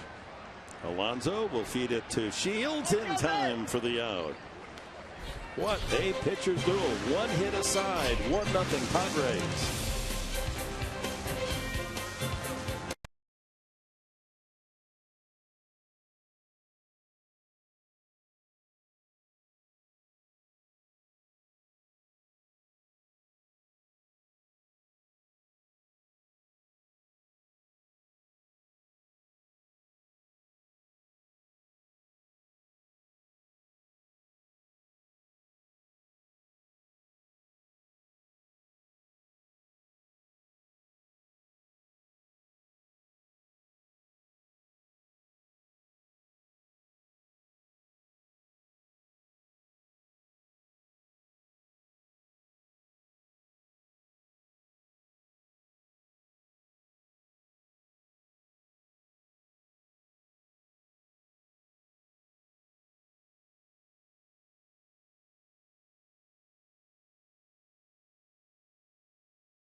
to you by Harrah's. A.J. Burnett, the starter, 7-3 on the season. Brilliant at home. All-star selection. James Shields, 7-3 for the Padres. Out after out as both men dominating. Only 2 hits in the game. A brilliant double play there. When Burnett tried to cross up the infield, they're looking for the sacrifice, but Amarista and Jerko turned it over. The only run scored when Alonso had walked, moved around to third with 1 out, and Amarista drove him home on a sacrifice fly. 1 run, 1 hit for the Padres, 2 left.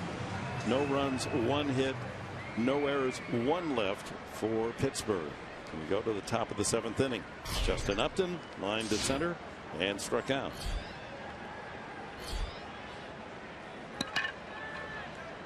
If you're just joining us, the Padres' lone all-star will be this man, Justin Upton, his 3rd time to the Classic.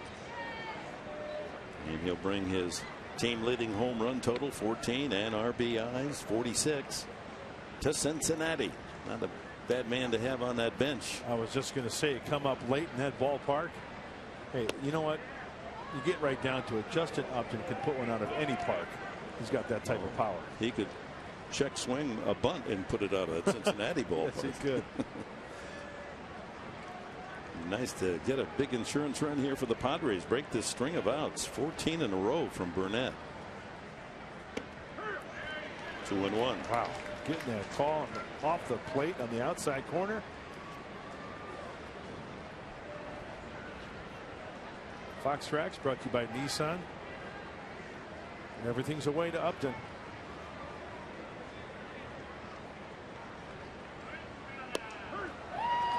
He's painting.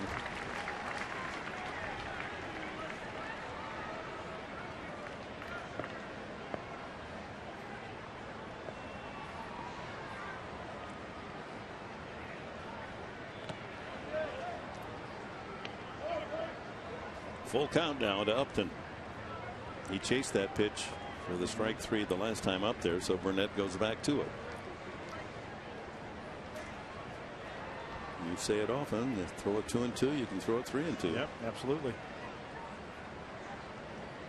See, I'm learning.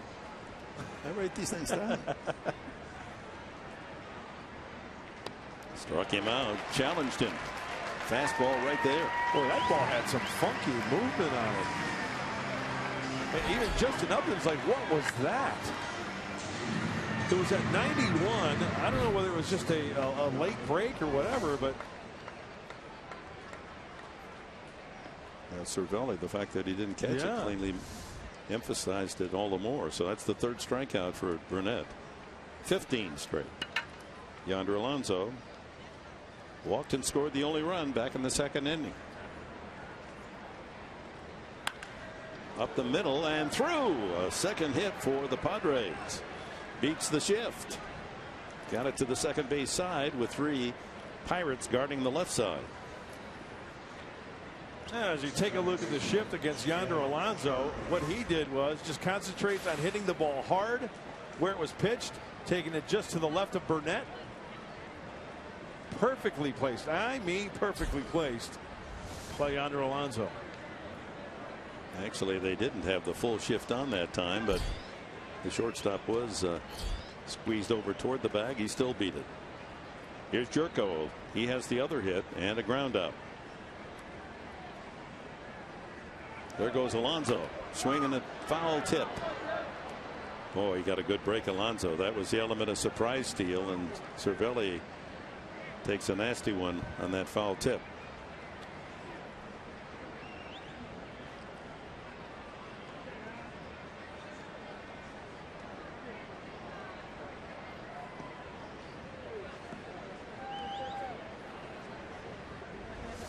Let's check out the foot. He had a big jump. Yes, as soon as that foot is lifted, Yonder off and running. I don't know whether that was a straight steal or a hit and run. Oh.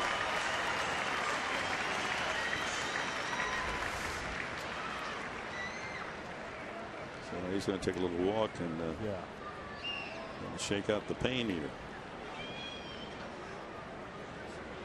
That obviously was a hit and run because Jerko went down there trying to make contact to protect his runner.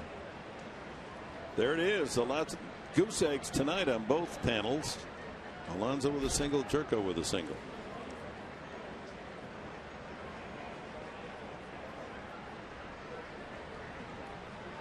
Padres, when they got their run in the second, a walk to Alonso single, Jerko walk to Venable, the sacrifice fly.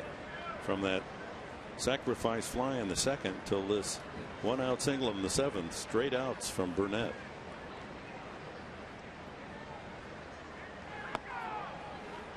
One and one. Well, on this date, July 6th, 1933, do you know what happened? Can I take a guess? I'm guessing it was the first 1933, the first All-Star game. You're absolutely right, partner. At Comiskey Park in Chicago. Comiskey Park. And who won it? Now you got it all here. Into center field, and it's falling in a hurry. McCutcheon can't get it. He's got to hurry now to second base, and just does make it, Alonso. Oh my, McCutcheon, how he even got there, and then almost another spectacular catch, but in hitting the turf, it knocked it free, and Jerko has a hit. Well, as a base runner, you always have to hold your ground. McCutcheon had it. Heel, webbing, and then it's free, and then you go to Yonder Alonso. That's a force play. He's got to hold his ground. If he catches it, he's got to go back. If it's a free ball, he's got to go quickly because that is a force play at second base. Nice base running job by Yonder. It really was. He had to be very exact about just how far he was between first and second. So the Padres back-to-back hits. Jerko with family and friends here from West Virginia. A couple of knocks, and here's Will Venable. He takes strike one. Venable has walked and fouled out. Just to finish the business on that very first All-Star game played on this day, 1933 at Comiskey Park. The American League won 4-2. Babe Ruth hit a 2-run homer.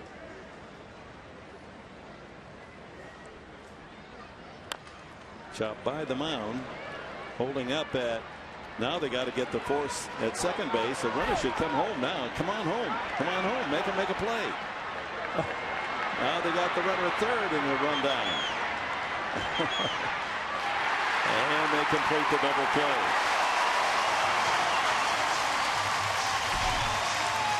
Yeah, they were in the box right from the start because the ball was right in the baseline. And Jerko running first to second. He didn't want to run into the tag, and then the easy 4-3 double play. Trying to get in the rundown. Then Alonso tried to find a way to sneak home. Just didn't work out.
Changeup has been a big pitch tonight.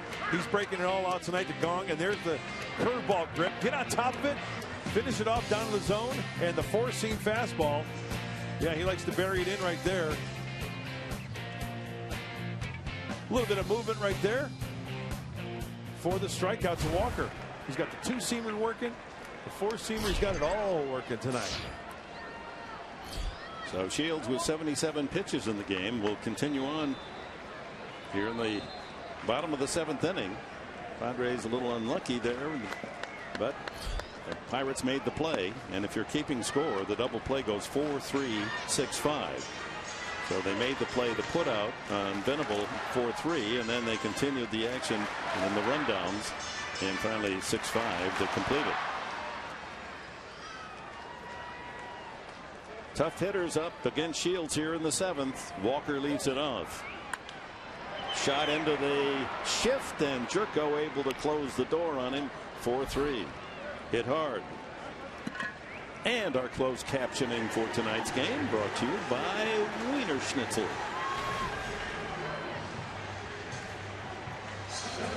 Andrew McCutchen a long out to right. Chase Kemp right to the auxiliary scoreboard in right field, and he walked the last time. James Shields working on a slender 1-0 lead since the 2nd inning. Shift on. Line drive, hooking into the corner, fair ball. You knew McCutchen was going to get his hits. He's got a bunch of doubles and add one more to the total. His 23rd of the season. And the tying run, that's the first runner for the Pirates in scoring position. Well, we talk about missing with location a lot. That's a changeup that misses. It's up, and it's on the inner half of the plate, but McCutchen does a fine job of getting those hands through and keeping that ball fair. The barrel of the bat out in front, keeping it fair down the left field line. You know, the good thing there is that he kept him in the yard. The bad thing is that now the Pirates have a runner in scoring position in the name of Andrew McCutchen. And with that base hit, Andrew McCutchen extends his hitting streak to 13, tying his longest as a Bucko.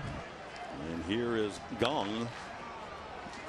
He is rolled out to the pitcher and struck out.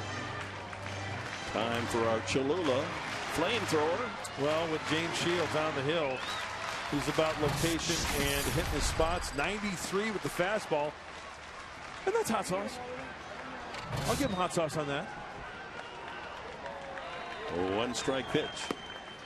A 1-1. Well, it doesn't matter what the location is or what the velocity is. It's all relying on location, trying to keep that runner at second base. In the infield, on the left side, be aware. Looks like he's trying to pitch Gong inside and have him pull something that way. Alonso way off the bag at first. Yeah, to keep that runner at second base. 2-1. See how far off the bag he is. After Gong, it's the catcher Cervelli.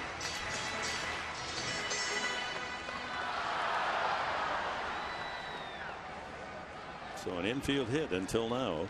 That was Mercer's hit. Now a ringing double by McCutchen. 1 out. 1-0 San Diego in the 7th. 3-1. Missed with the changeup.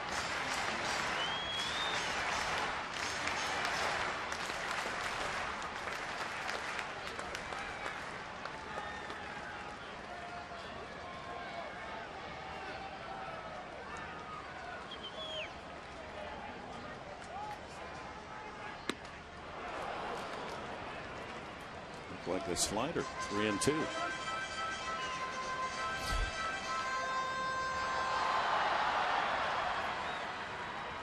Clint Hurdle, 57-year-old native of Big Rapids, Michigan.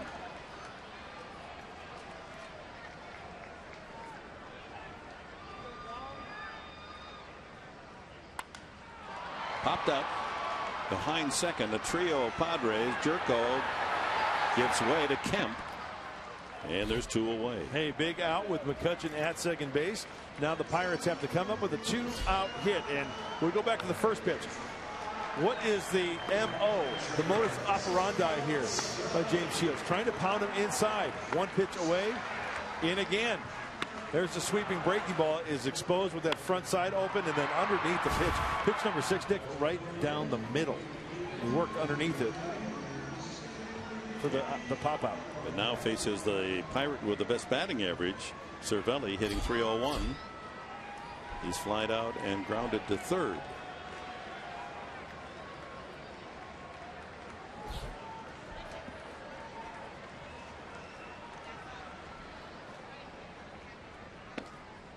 First pitch inside.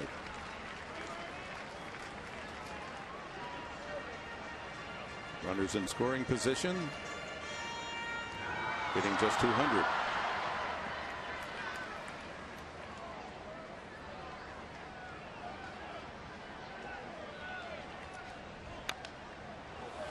You know, this is the part of the order that is really affecting the Pirates, because with the lack of Marte and Harrison in that lineup,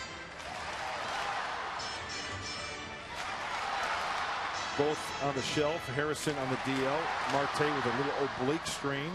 So that means Polanco and Rodriguez are in the lineup. They normally would not be. And neither has a hit. Cervelli 1-1. And another foul at the plate.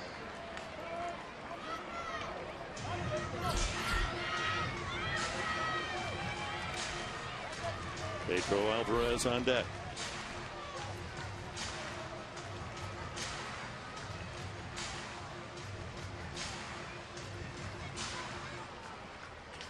Outfield position toward right. Big hole left center.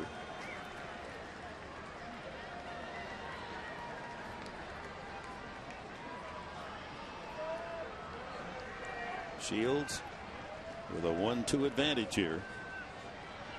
And he hits him. Oh my. Not what he had planned. Fans booing, but the last thing you want to do is put a base runner on in a 1-0 game.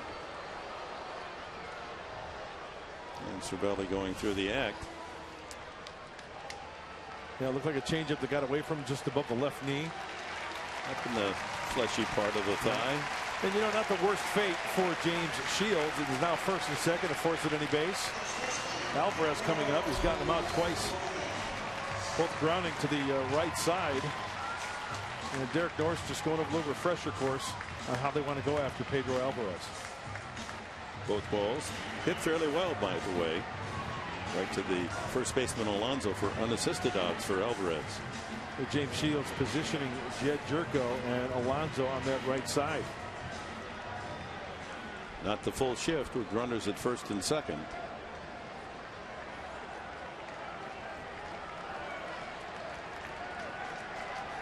All right, time to get nasty here for James Shields.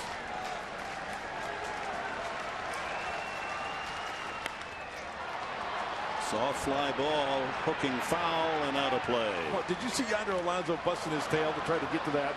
Try to take the bat out of the hands of Alonso, and his britches are taking a beating on that one. Yeah, that's a muddy track down there. A lot of the water off the tarp from the rain before the game filtered off to that area. You can see it's damp. He's giving it his all to try to at least get a glove on it. It is in the stands, and he breaks it down. Nearly stuck like a lawn dart. Wasn't hit high enough for him to get to it. Can't brush that off your trousers. Yeah. 1 strike, the count. 1-1. Kelly Alvarez had a sheet behind the vertical line. Chuck Liddy with a smile. Wife of Alvarez, daughter of Pat Murphy.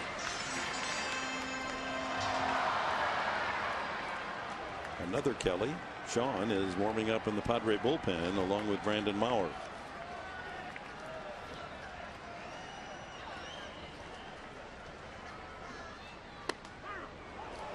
.91 fastball. It's 1-2. Well, he had Cervelli 1-2 and hit him in the thigh. McCutchen at second, Cervelli at first. Got to call that last pitch. Go right back out there. If in fact you're going to throw a fastball, go right back out there. Tried to go outside in, but it was wide. Didn't break enough. Did you see the late setup also by Derek Norris, not wanting to give away location? He was hopping around back there like a frog. He was hopping from the inside, then he went outside to try to frame that outdoor breaking ball. There's a big pitch. 2 balls and 2 strikes. 2 on, 2 out. Way outside.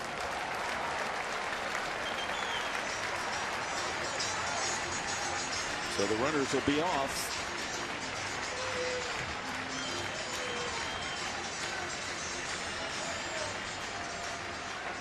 How about a changeup here? You know, Professor, that's not a bad call.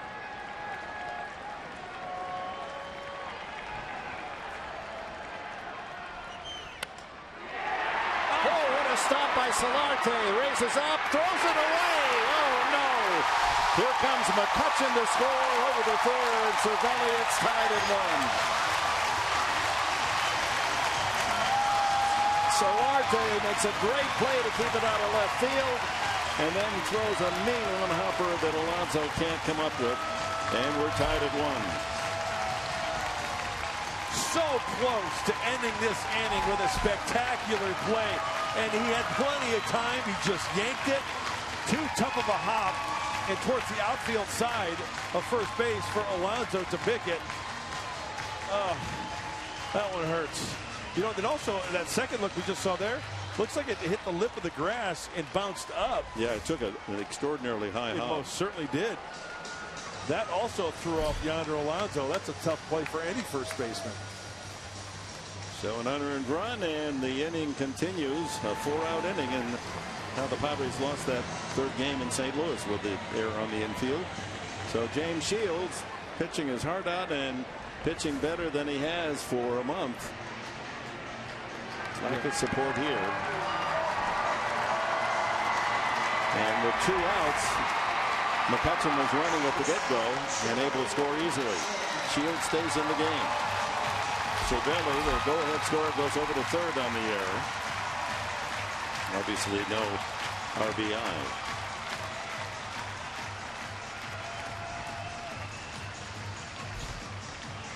Well, the leads have been so fragile for the Padres in the last 6 games because they haven't scored many runs.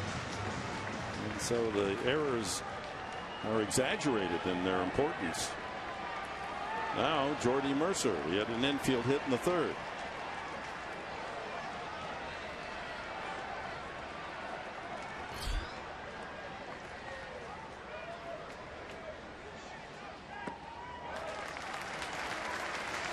Off the plate. Okay, 97 pitches. Here's what you look for in James Shields. Is he's starting to throw balls off the plate that he usually throws strikes with. You know, it's hot down there in the field. The humidity, you can see the jersey just saturated with perspiration. Misses with the breaking ball there. Maybe starting to labor a little bit. Look for the pitches that he usually tries to throw for strikes, and if he misses big. Well, that's been a pretty good clue on him in his pitching this year in the late innings when he starts to throw more balls than strikes. He withers under the load, sure, as any pitcher would. So the first pitch of this at-bat was a breaking ball down and away, well off the plate. And that last pitch there looked like a hot changeup or maybe even a 2-seamer that missed down and in. First and third for the Pirates and a run home. That's a strike. That was a good pitch. Good slider. Sean Kelly. Brandon Maurer was throwing as well. He may be hidden behind that screen there. There he is. Well, the first and third, let's peek into Derek Norris. Tough to see what that sign was.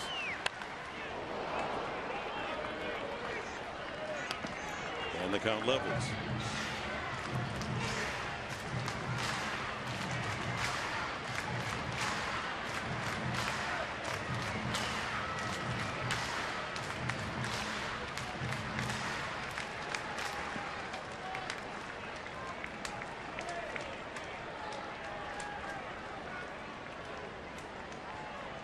Mercer, a .247 hitter.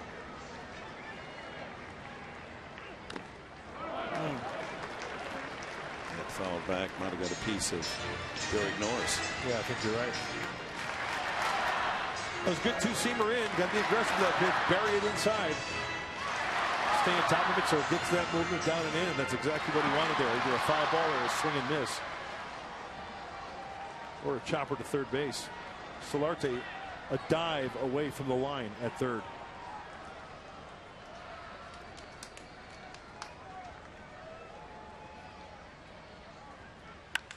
Sharply hit, but right to Amarista. They'll get the force. The inning ends, but an unearned run.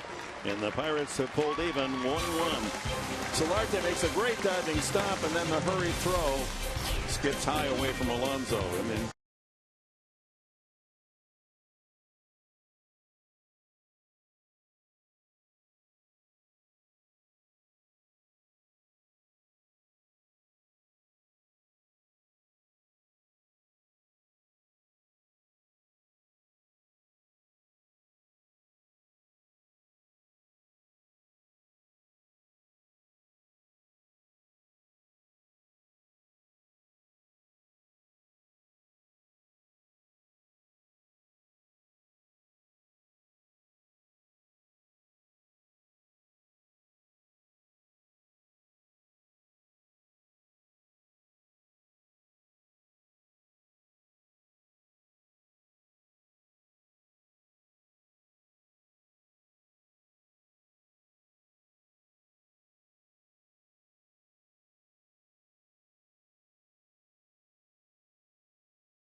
all right, Michael, we're back even at 1. Amarista hits the ball hard twice off A.J. Burnett. A sacrifice fly in the second and sent one deep to McCutchen on the warning path and straightaway center field the last time.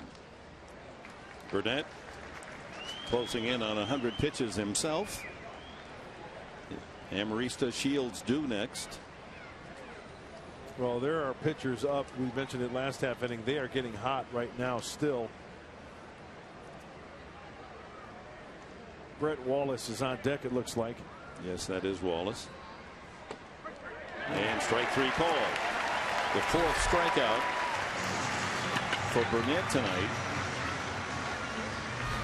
That ties him with Mark Langston, number 34 all time. The spike curveball on the outside corner. He may have gotten a call, but something that close got to be hacking. Big pitch.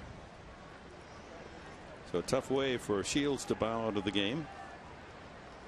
7 solid innings, 1 unearned run. Wallace exclusively pinch hitting. Takes a strike. Well, what a great job by James Shields tonight. He really battled, just made good pitches, had it all working for him. 2-hitter.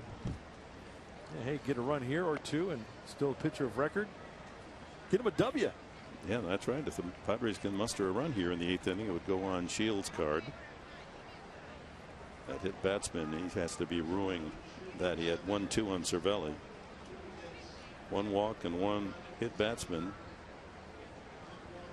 3 strikeouts for Shields. 2-1 to Wallace. He's got the power to plant one in that right field bleacher section. Good spirit, Shields.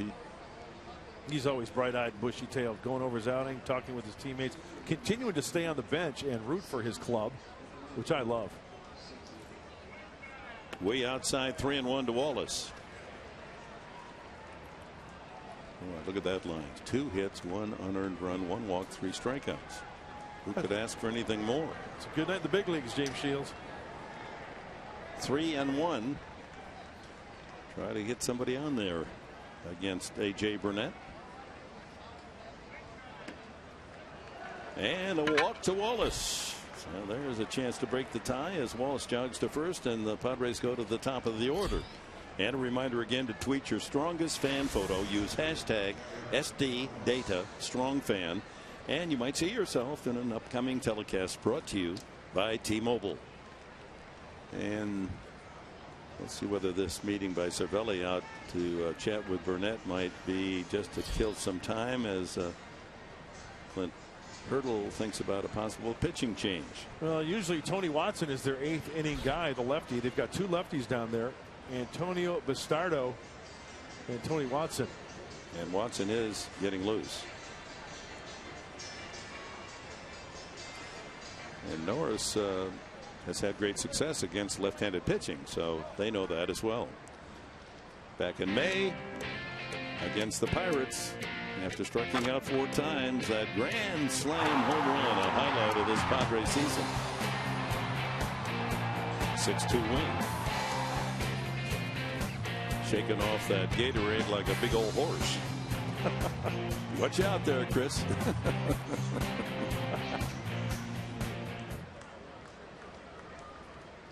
Well, 4th time around now against Burnett.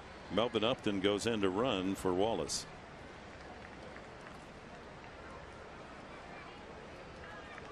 Norris unable to get out of the almost threw that away. I think that hit Upton, or it might have gone down that right field line.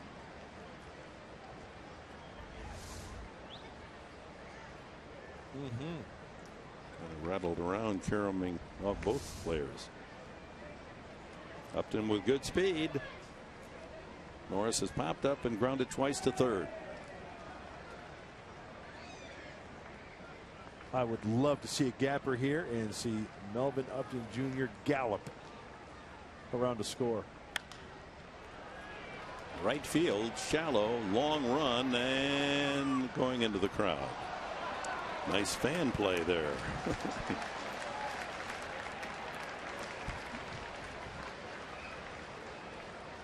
High fives all the way around for that gentleman. How does he make the catch? Well, he's got a beat on it. Got his cap out. No, that's the other gentleman. He just makes a nice 2-handed catch. Hey, look out in there. 1,001, 1,002. He's going to make up 1,004. He's up at the count of 5.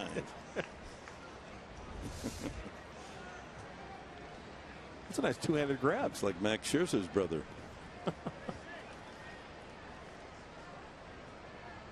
One strike. Norris. Upton, good lead. Oh, watch out now. He's got a pretty good move, Burnett. He's savvy. He'll set you up.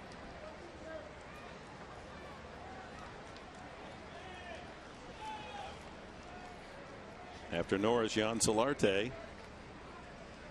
Get a chance to atone for that error. 2 strikes to Norris. 105 pitches for Burnett. Cervelli, let's see what he does with this pitch. Nice frame job right there. In fact, Cervelli best pitch framer in 2015 according to advanced stats. Gets the average of maybe almost 2 pitches per outing, per game for Cervelli. And there you go. You just knew it was going to happen. Upton was flirting with getting picked off, and Burnett obliges.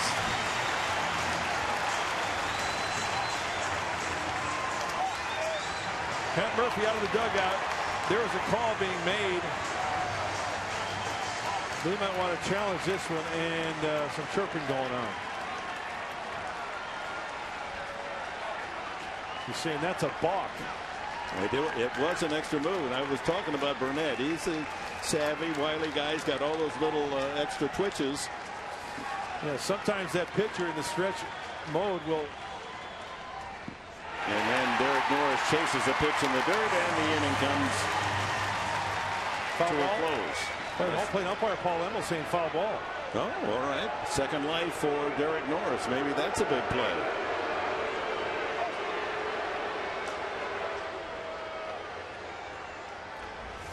Here it is. Oh, that wasn't even close. He didn't even come close to that, I don't think. I thought he missed it clearly. And Hurdle coming out say, "Are you sure that he foul tipped that? Really?" Let's go back to the pickoff move. Watch what he does. Watch his front leg. You know what? You know what? If we can rewind that, guys, his front leg buckles.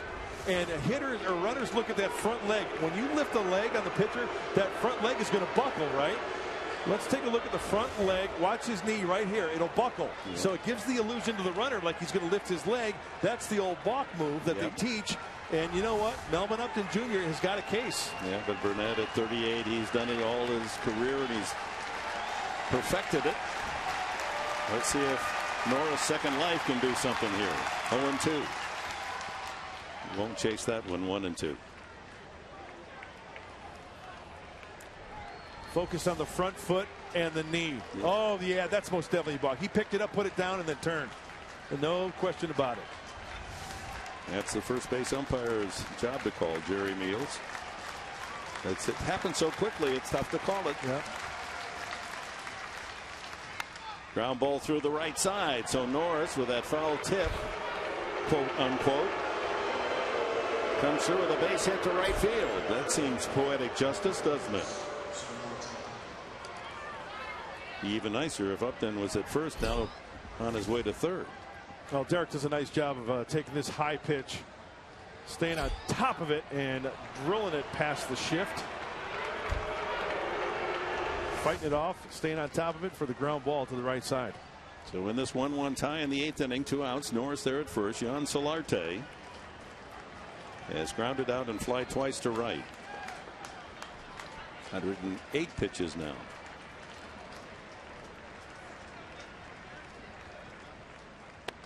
Slow breaking ball drops in for a strike.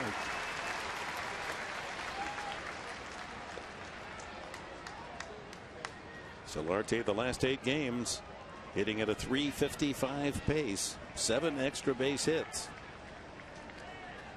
Get a gapper here and chase Norris around. And he rips it, but foul.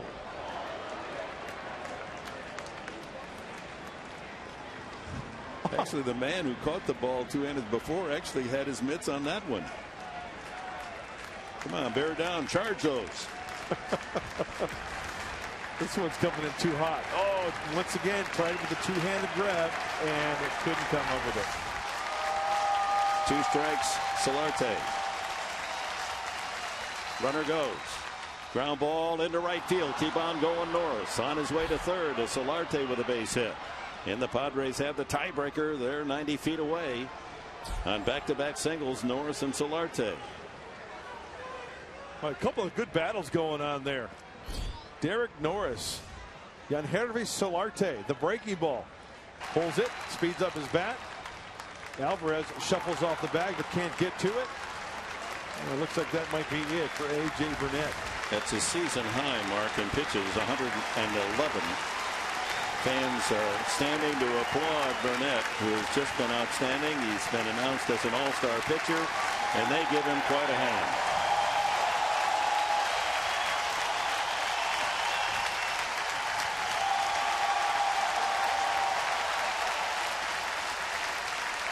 When we come back, the Padres with 2 outs have the tiebreaker at third.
Log on to mercuryinsurance.com and see how much you could save. By Petco, what we feed them matters.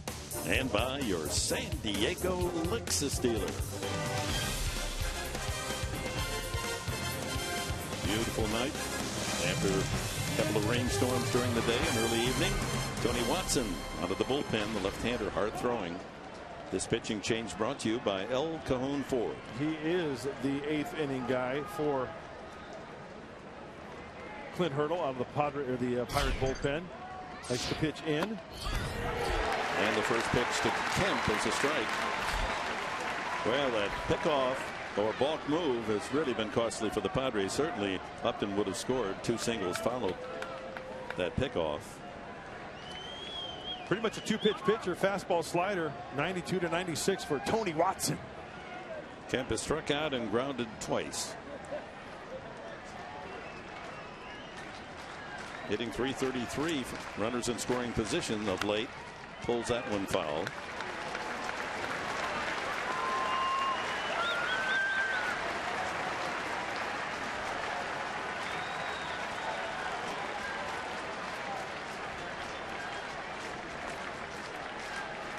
A.J. Burnett, 7 2/3, 1 run and 5 hits.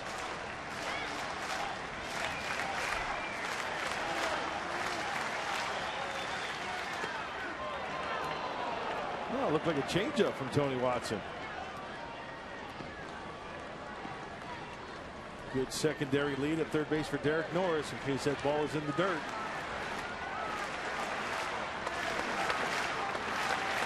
First and third, Norris and Solarte, and a foul ball.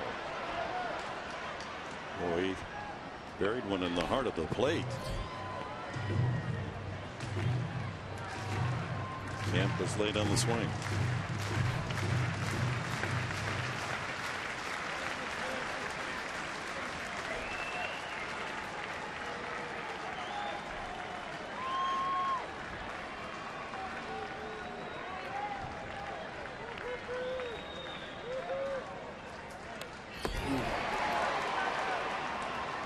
Just got a piece of it. He was on it, came straight back to the screen.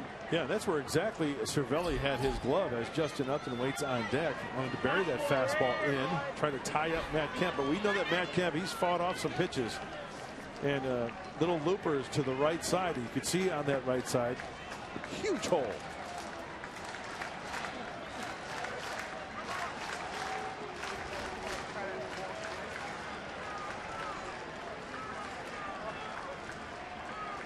Norris with a single, around to third on the base hit by Solarte. That's low. 2-2.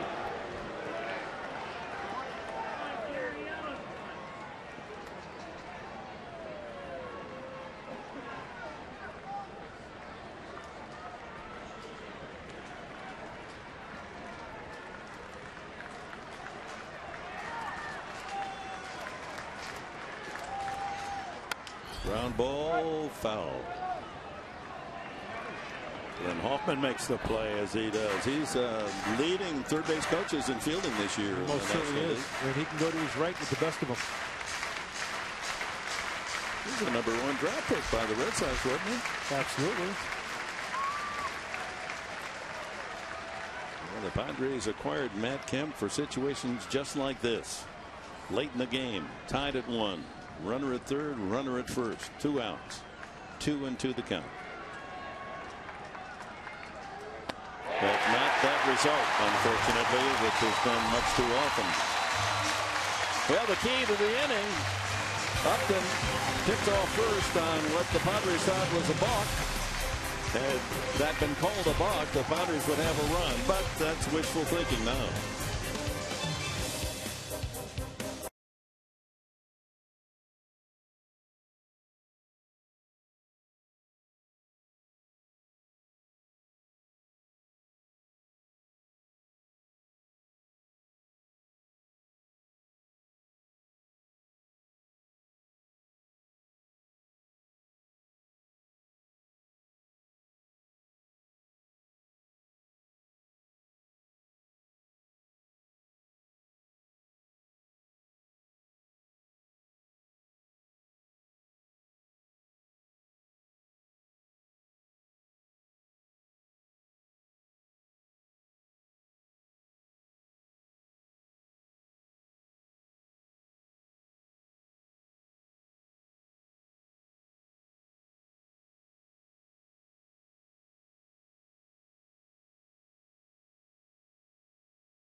Watson and how he went about it. He's known for throwing the fastball in. He's trying to keep the ball down, mixes in a changeup off the plate there, and then tries to bury it there. There was a couple of pitches that Matt really had a chance. That one in particular, middle in. But what Watson is trying to do is keep him off balance. There's a 96 fastball. Then what does he do? Finishes him off with a changeup down and away. 2 outs, runners at the corners, and the Padres offense goes down swinging, leaving 2 runners. Yeah, Upton, Kemp, and Norris coming into this game since June 1st. Their combined batting average is well under 200. Melvin Upton stays in the game in center. Venable moves from center to right as Joaquin Benoit comes into the game. Sean Rodriguez, the pitcher spot, and Polanco for the Pirates. Shields 7 innings, 1 unearned run, 2 hits. Burnett 7 2/3, 1 run, 5 hits.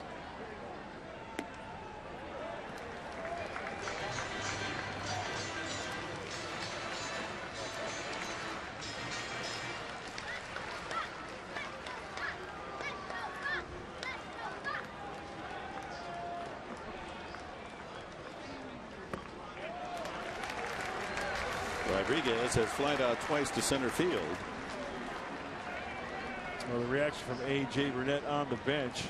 Tony Watson picking up his starter. 3-0. Benoit falls behind Rodriguez. Ooh, yeah, front hurdle. He lets his hitters swing 3-0. Steve Lombardozzi is in the on-deck circle.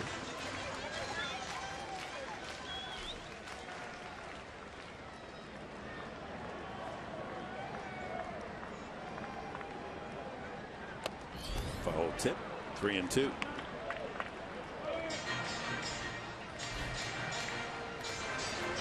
Padres scored their run in the second inning. A walk to Alonso, single Churko, a walk to Venable to load the bases with 1 out. Amarista sacrifice fly. Pirates tied it in the 7th on an unearned run. Fly ball center field. Melvin Upton is tested immediately for the first down. This copyrighted telecast is presented by authority of the San Diego Padres and may not be reproduced or retransmitted in any form, and the accounts and descriptions of this game may not be disseminated without the express written consent of the San Diego Padres.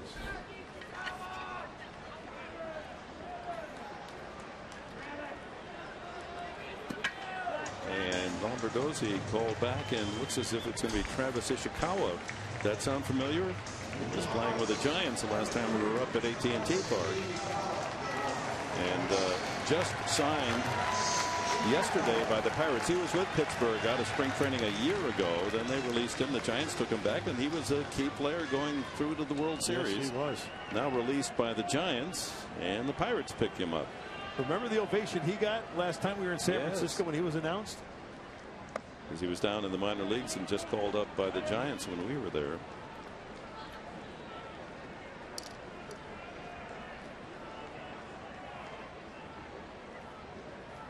He can run into one now and then.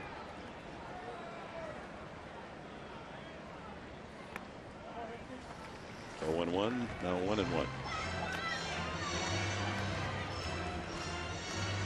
He's claimed off waivers yesterday. With the Giants this year, he only had a handful of at-bats, went 0 for 5. Hit .271 at Sacramento with 4 home runs.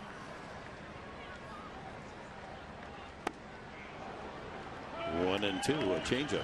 I love the Joaquin Benoit combo. Such a good pitch.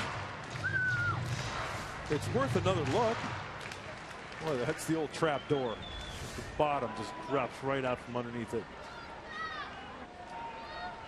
From another one. That's a good pitch. Yeah, you know why he didn't get the call is because it wasn't Derek's fault. He was set up away and he just kind of yanked it a little bit. It did in fact catch the inside corner. So 2-2 to Ishikawa. Sometimes a pitcher will do that, just yank it inside a little bit, want it away. Jared Hughes working in the bullpen for Pittsburgh. as Watson gets his man. That's to pitch to Kemp, and he struck him out in the inning.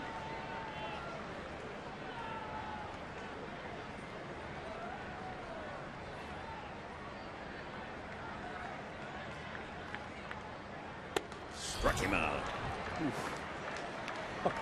What a great setup by Joaquin Benoit. Threw a few changeups at bat, and then he gasses up to 95. Blows it right by him.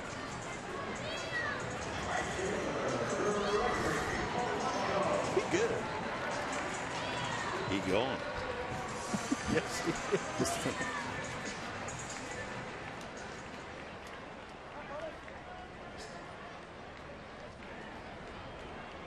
It's Ken Harrelson's call, right? Yeah.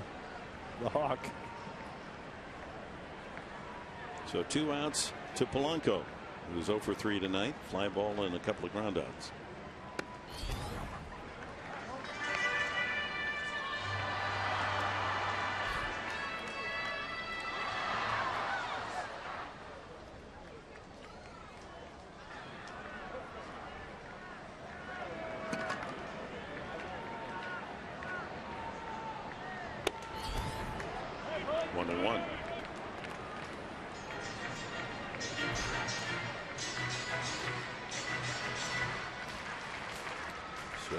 Neither pitcher, both pitching superbly in this game. Starting pitchers Burnett and Shields won't figure in the decision.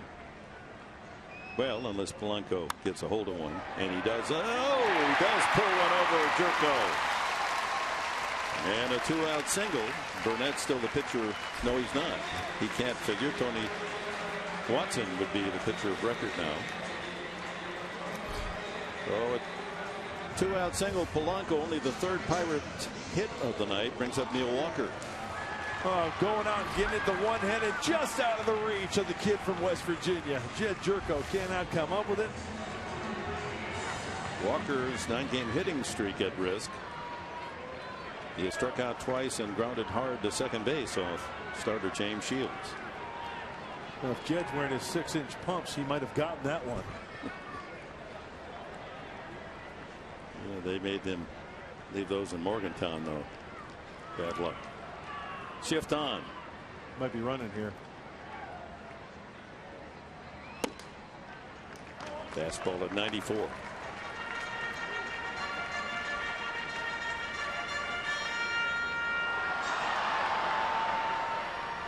One run and 5 hits for the Padres. 1 unearned run and 3 hits for Pittsburgh. A.J. Preller there on the right, general manager of the San Diego Padres. Is he working on his nails? That's a nail biter. See if Joaquin uses a slide step here or the traditional leg kick. Slide step. Followed it back.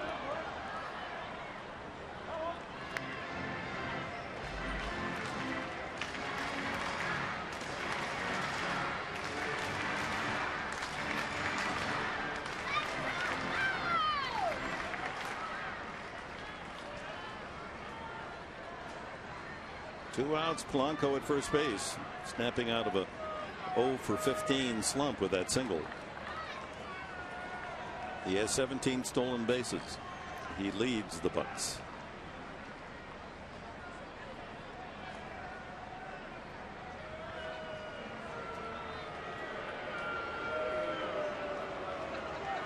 Did you ever work on that balk move? You know what? I just had a discussion with Bob Scanlon in between innings. I could not master that. Just didn't have the athletic ability. Big Day Drysdale had it. Did he? Yeah. Yep. Hey, if you can master it, why not try to use it until they call it? There he goes. Norris's throw. On the money. Nice. Beautiful throw by Norris. He now has nailed 25 runners trying to steal. And we go to the 9th inning here in Pittsburgh. It's all tied at 1. Justin Upton, the Padres All-Star, will lead it off as you see Norris throwing a strike right to Amarista. The ball and the slide arrive for the out.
Shields, a solid performance, allowing just the one unearned run, only 2 hits. Got a double play in support of Shields there. 2-hitter. Walked 1, hit 1, struck out 3. Yeah, only one stressful inning. That was in the 7th inning where he had 1 quick out, a double, and then hitting batsman in the air. So there you see the line score. Both starters tonight battling big time. Now it's the battle of the bullpens here in Pittsburgh. And for Clint Hurdle and the Pirates, it's Jared Hughes taking the mound.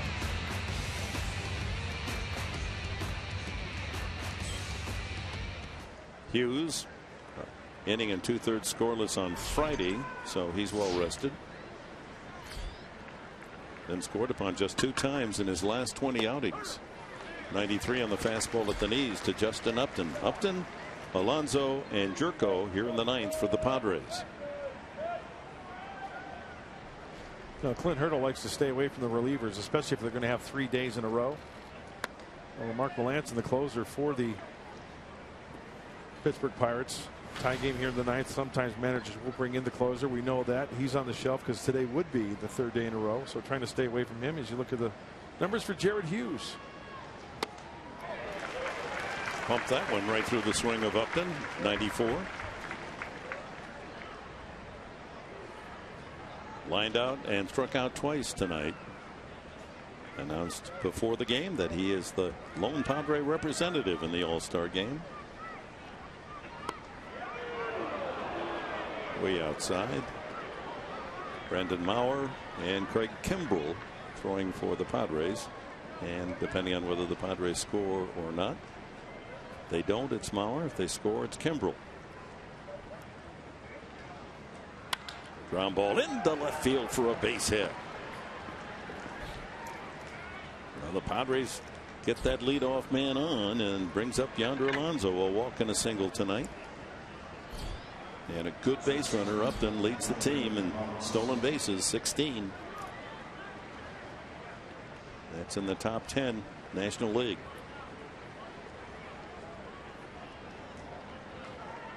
And he's running 1,000, 16 for 16.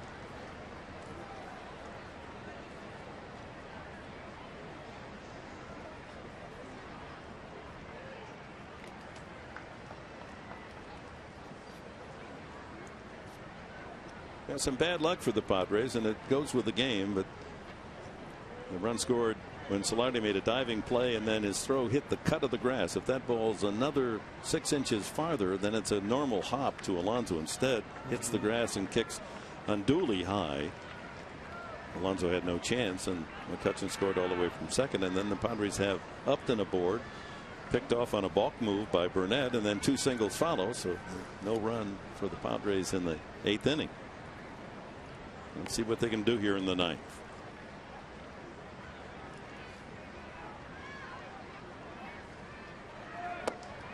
Runner goes. And on that wet turf, or dirt, Upton is thrown out for the first time this year. Well, it looked like a hit and run because that pitch was well out of the strike zone. Yonder Alonso couldn't get to it to even foul it off. He's going. Pitch way down and away. Yeah, so Upton didn't get his steal break, didn't even get to second base. So another base runner thrown out on the bases for the Padres. That hurts. Well, manager Murphy trying to shake it up, use a little hit and run. Oh, wouldn't you know it? Then a line drive single to left field for Yonder Alonso. Unreal.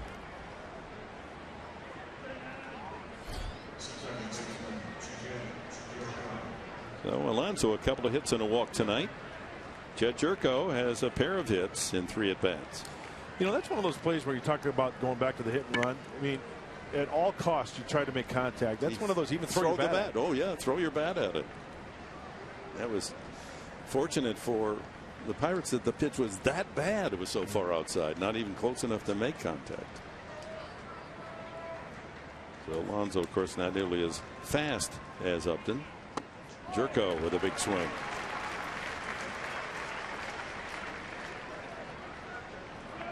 Will Venable to follow.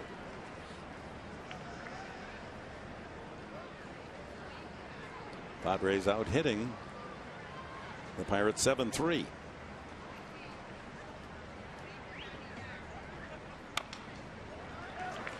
And Hughes ahead. 2 strikes. I'm just a fan, and I'm just watching. It just gets back to watching that whole play develop. As a hitter, you have to do everything you can to try to make that bat contact with the ball. And that's the Jerko clan there cheering on Jed over from Morgantown. Short drive. Short ground ball. Mercer gets one there. Back to first. A double play. So much for the Padres in the 9th. They've got 2 hits in the 7th, 2 in the 8th, 2 in the 9th, but nothing in the run column.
Great play by Solarte on the stop, and then the bad luck with the ball hitting the cut of the grass and taking an extraordinary hop on Alonso, and that's how the Pirates scored their only run, unearned. And then this balk move, not called a balk, and Upton picked off, and then 2 singles followed. And then Kemp struck out with runners at first and third. So the Padres, after going through the first 6 innings with only 1 hit and 1 run, they get 2 hits in the 7th, 2 more in the 8th, and 2 more in the 9th. Just couldn't get anyone around, hit home plate. Now Brandon Maurer comes in to work the 9th inning. He's got the tough hitters up: Walker, McCutchen, and Gone. Well, last time out for Brandon was on the 4th of July in St. Louis. Came in the 8th inning, struck out 1 Cardinal. That's the inning of the error. Out of play by Alexi Amarista that led to the 2-1 Redbird victory. Yeah, didn't give up a hit. Right. But because of the error, the Cardinals scored a run without the aid of a base hit. Maurer got tagged with his first loss of the year. He's 5-1. But he pitched well, as he has basically all season long. Walker lines that foul. 0-2. He was up when Polanco was thrown out by Norris trying to steal. That ended the 8th inning. In the midst of a 9-game hitting streak, but struck out twice, grounded out so far. Walker. They stack up 3 on the right side. Solarte halfway between 2nd and 3rd to guard the left side.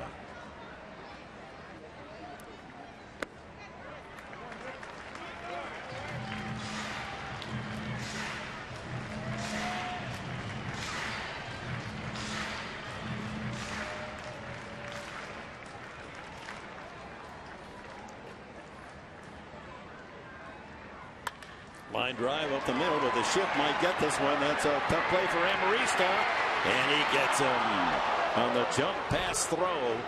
Amarista playing over on the second base side takes a hit away from Walker.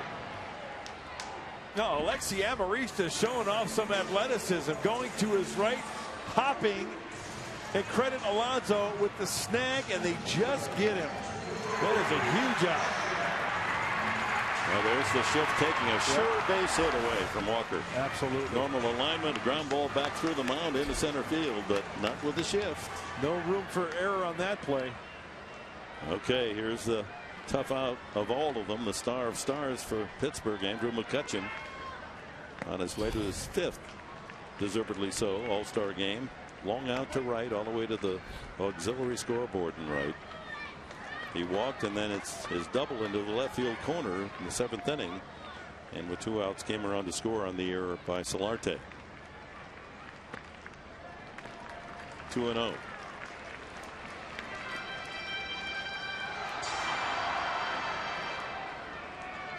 Amarista swung way over in the hole at short. You can see Solarte, he can fall and touch the foul line. And working very carefully to McCutchen. You don't want your best hitter to beat you. He's already done damage with that double in the 7th inning.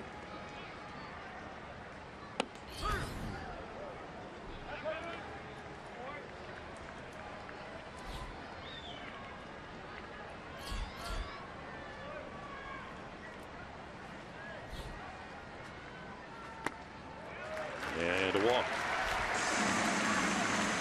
Well, let's go back to our keys of the game. Mark Grant, brought to you by our Honda dealers of San Diego County. Crooked numbers early for the Padres. Oh, Alexi Amarista sacrifice fly in the 2nd inning. That's where we stand. Only 1 run for the Padres. And hey, quite frankly, the buck stops here. Stop the Bucks. 17-6 record in the last 23 home games. Got to win that first game of the series. You've got the Cardinals with the best record in baseball, and then Kansas City and Pittsburgh, almost the same record, have the 2nd and 3rd best records. Gong hitting cleanup. Takes a strike. He's 0 for 3. Grounded to the pitcher, struck out, and fly to right. McCutchen may pick a spot for his 6th steal attempt. It's a slow track because of the rain.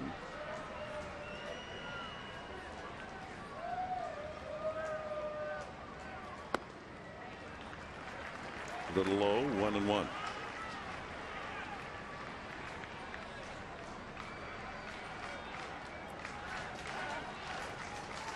Here in the 9th, McCutchen with a walk represents the winning run.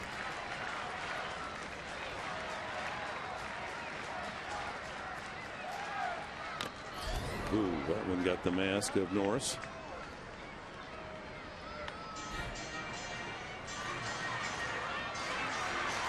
It's interesting, in our interview with Norris in St. Louis, talking about concussive foul tips and how closely that's being monitored by all players and trainers and medical people. And good thing, because those are pretty good wallops. Yep. And in the past, there never was a time when you read in the paper a 5 or whatever, a 7-day for concussive recovery. Major League Baseball being very cautious, as well they should. Yeah, if you don't pass the test, 7 days.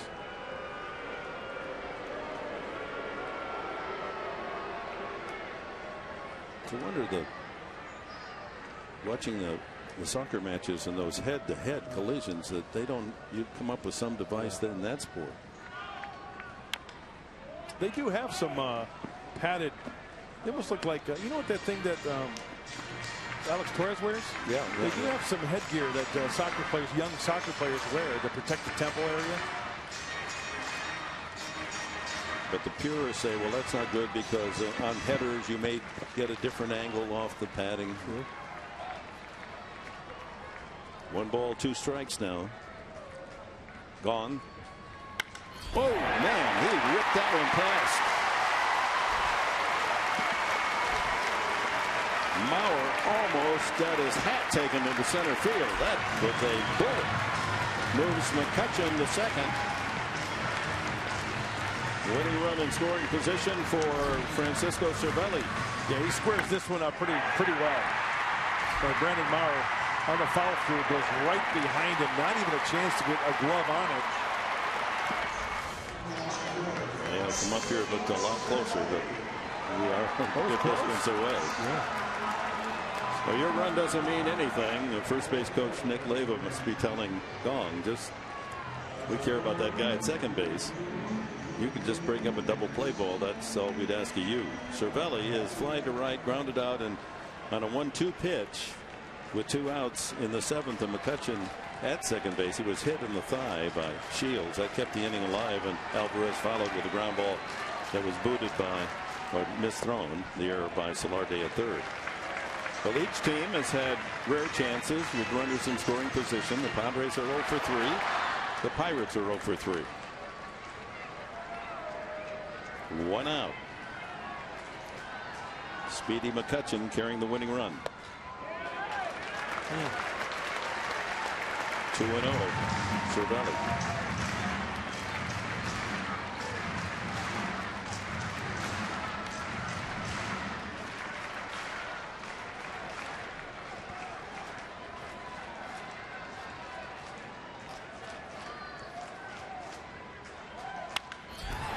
High fly ball, playable. Upton.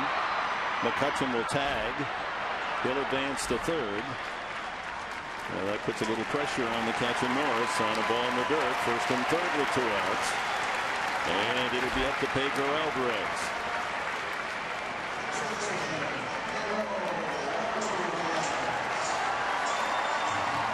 Alvarez hit the ground ball to Solarte that was all but in left field. Solarte made that terrific dive stop, and then the low throw skipped away for the run.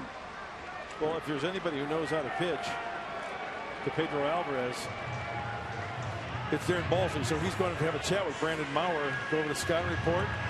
Everybody's on that hill. Shriners convention going on.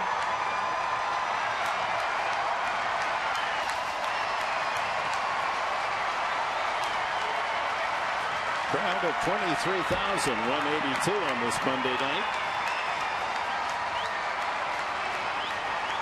They're averaging almost 29,000 a game here in Pittsburgh. It's a good team. They've got a serious shot at the playoffs. So a 1-1 tie boils down to the bottom of the 9th inning. Winning run potentially at third and McCutchen. 2 outs to Pedro Alvarez. No shift. Strike 1. Got to be careful. He missed with that pitch. Middle in. He wanted it down and away, and luckily Pedro Alvarez was taken.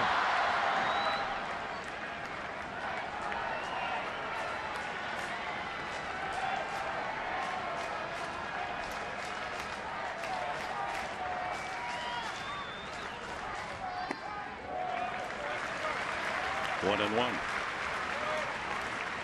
Fastball changeup to Alvarez. Maurer's got the hot changeup. That one came in at 90. Fastball 96-ish.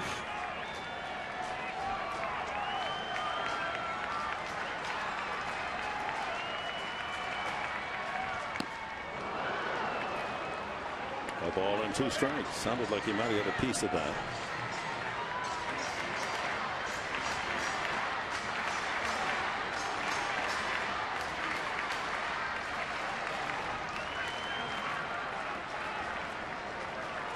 This is Alvarez. Runner goes, and it's low ball 1-2 now. 2-2. Gong moving up on defensive indifference. So second and third. Right-handed batter next. Now the first base open. There is the option to not pitch to Alvarez. Oh, nice block. 3-2. That saved the game. McCutchen working his way down that third base foul line.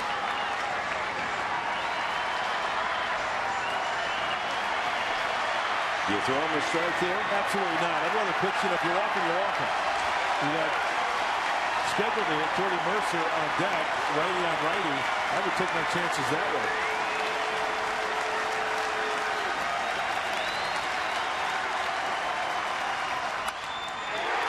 Game over.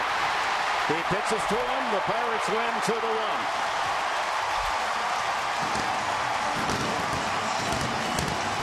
So twice in the the Padres give up an unearned run in a difficult 2-1 loss. Let's go to Mike Pomerantz.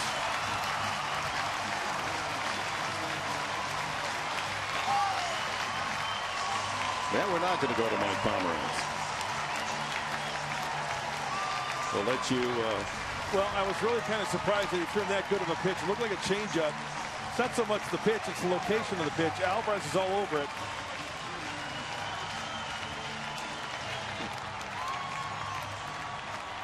Jordy Mercer was on deck. Hey, he just didn't execute the pitch, the changeup. If it's good, if it's a well-located changeup pitch, probably a different story, but Alvarez takes advantage of the mistake.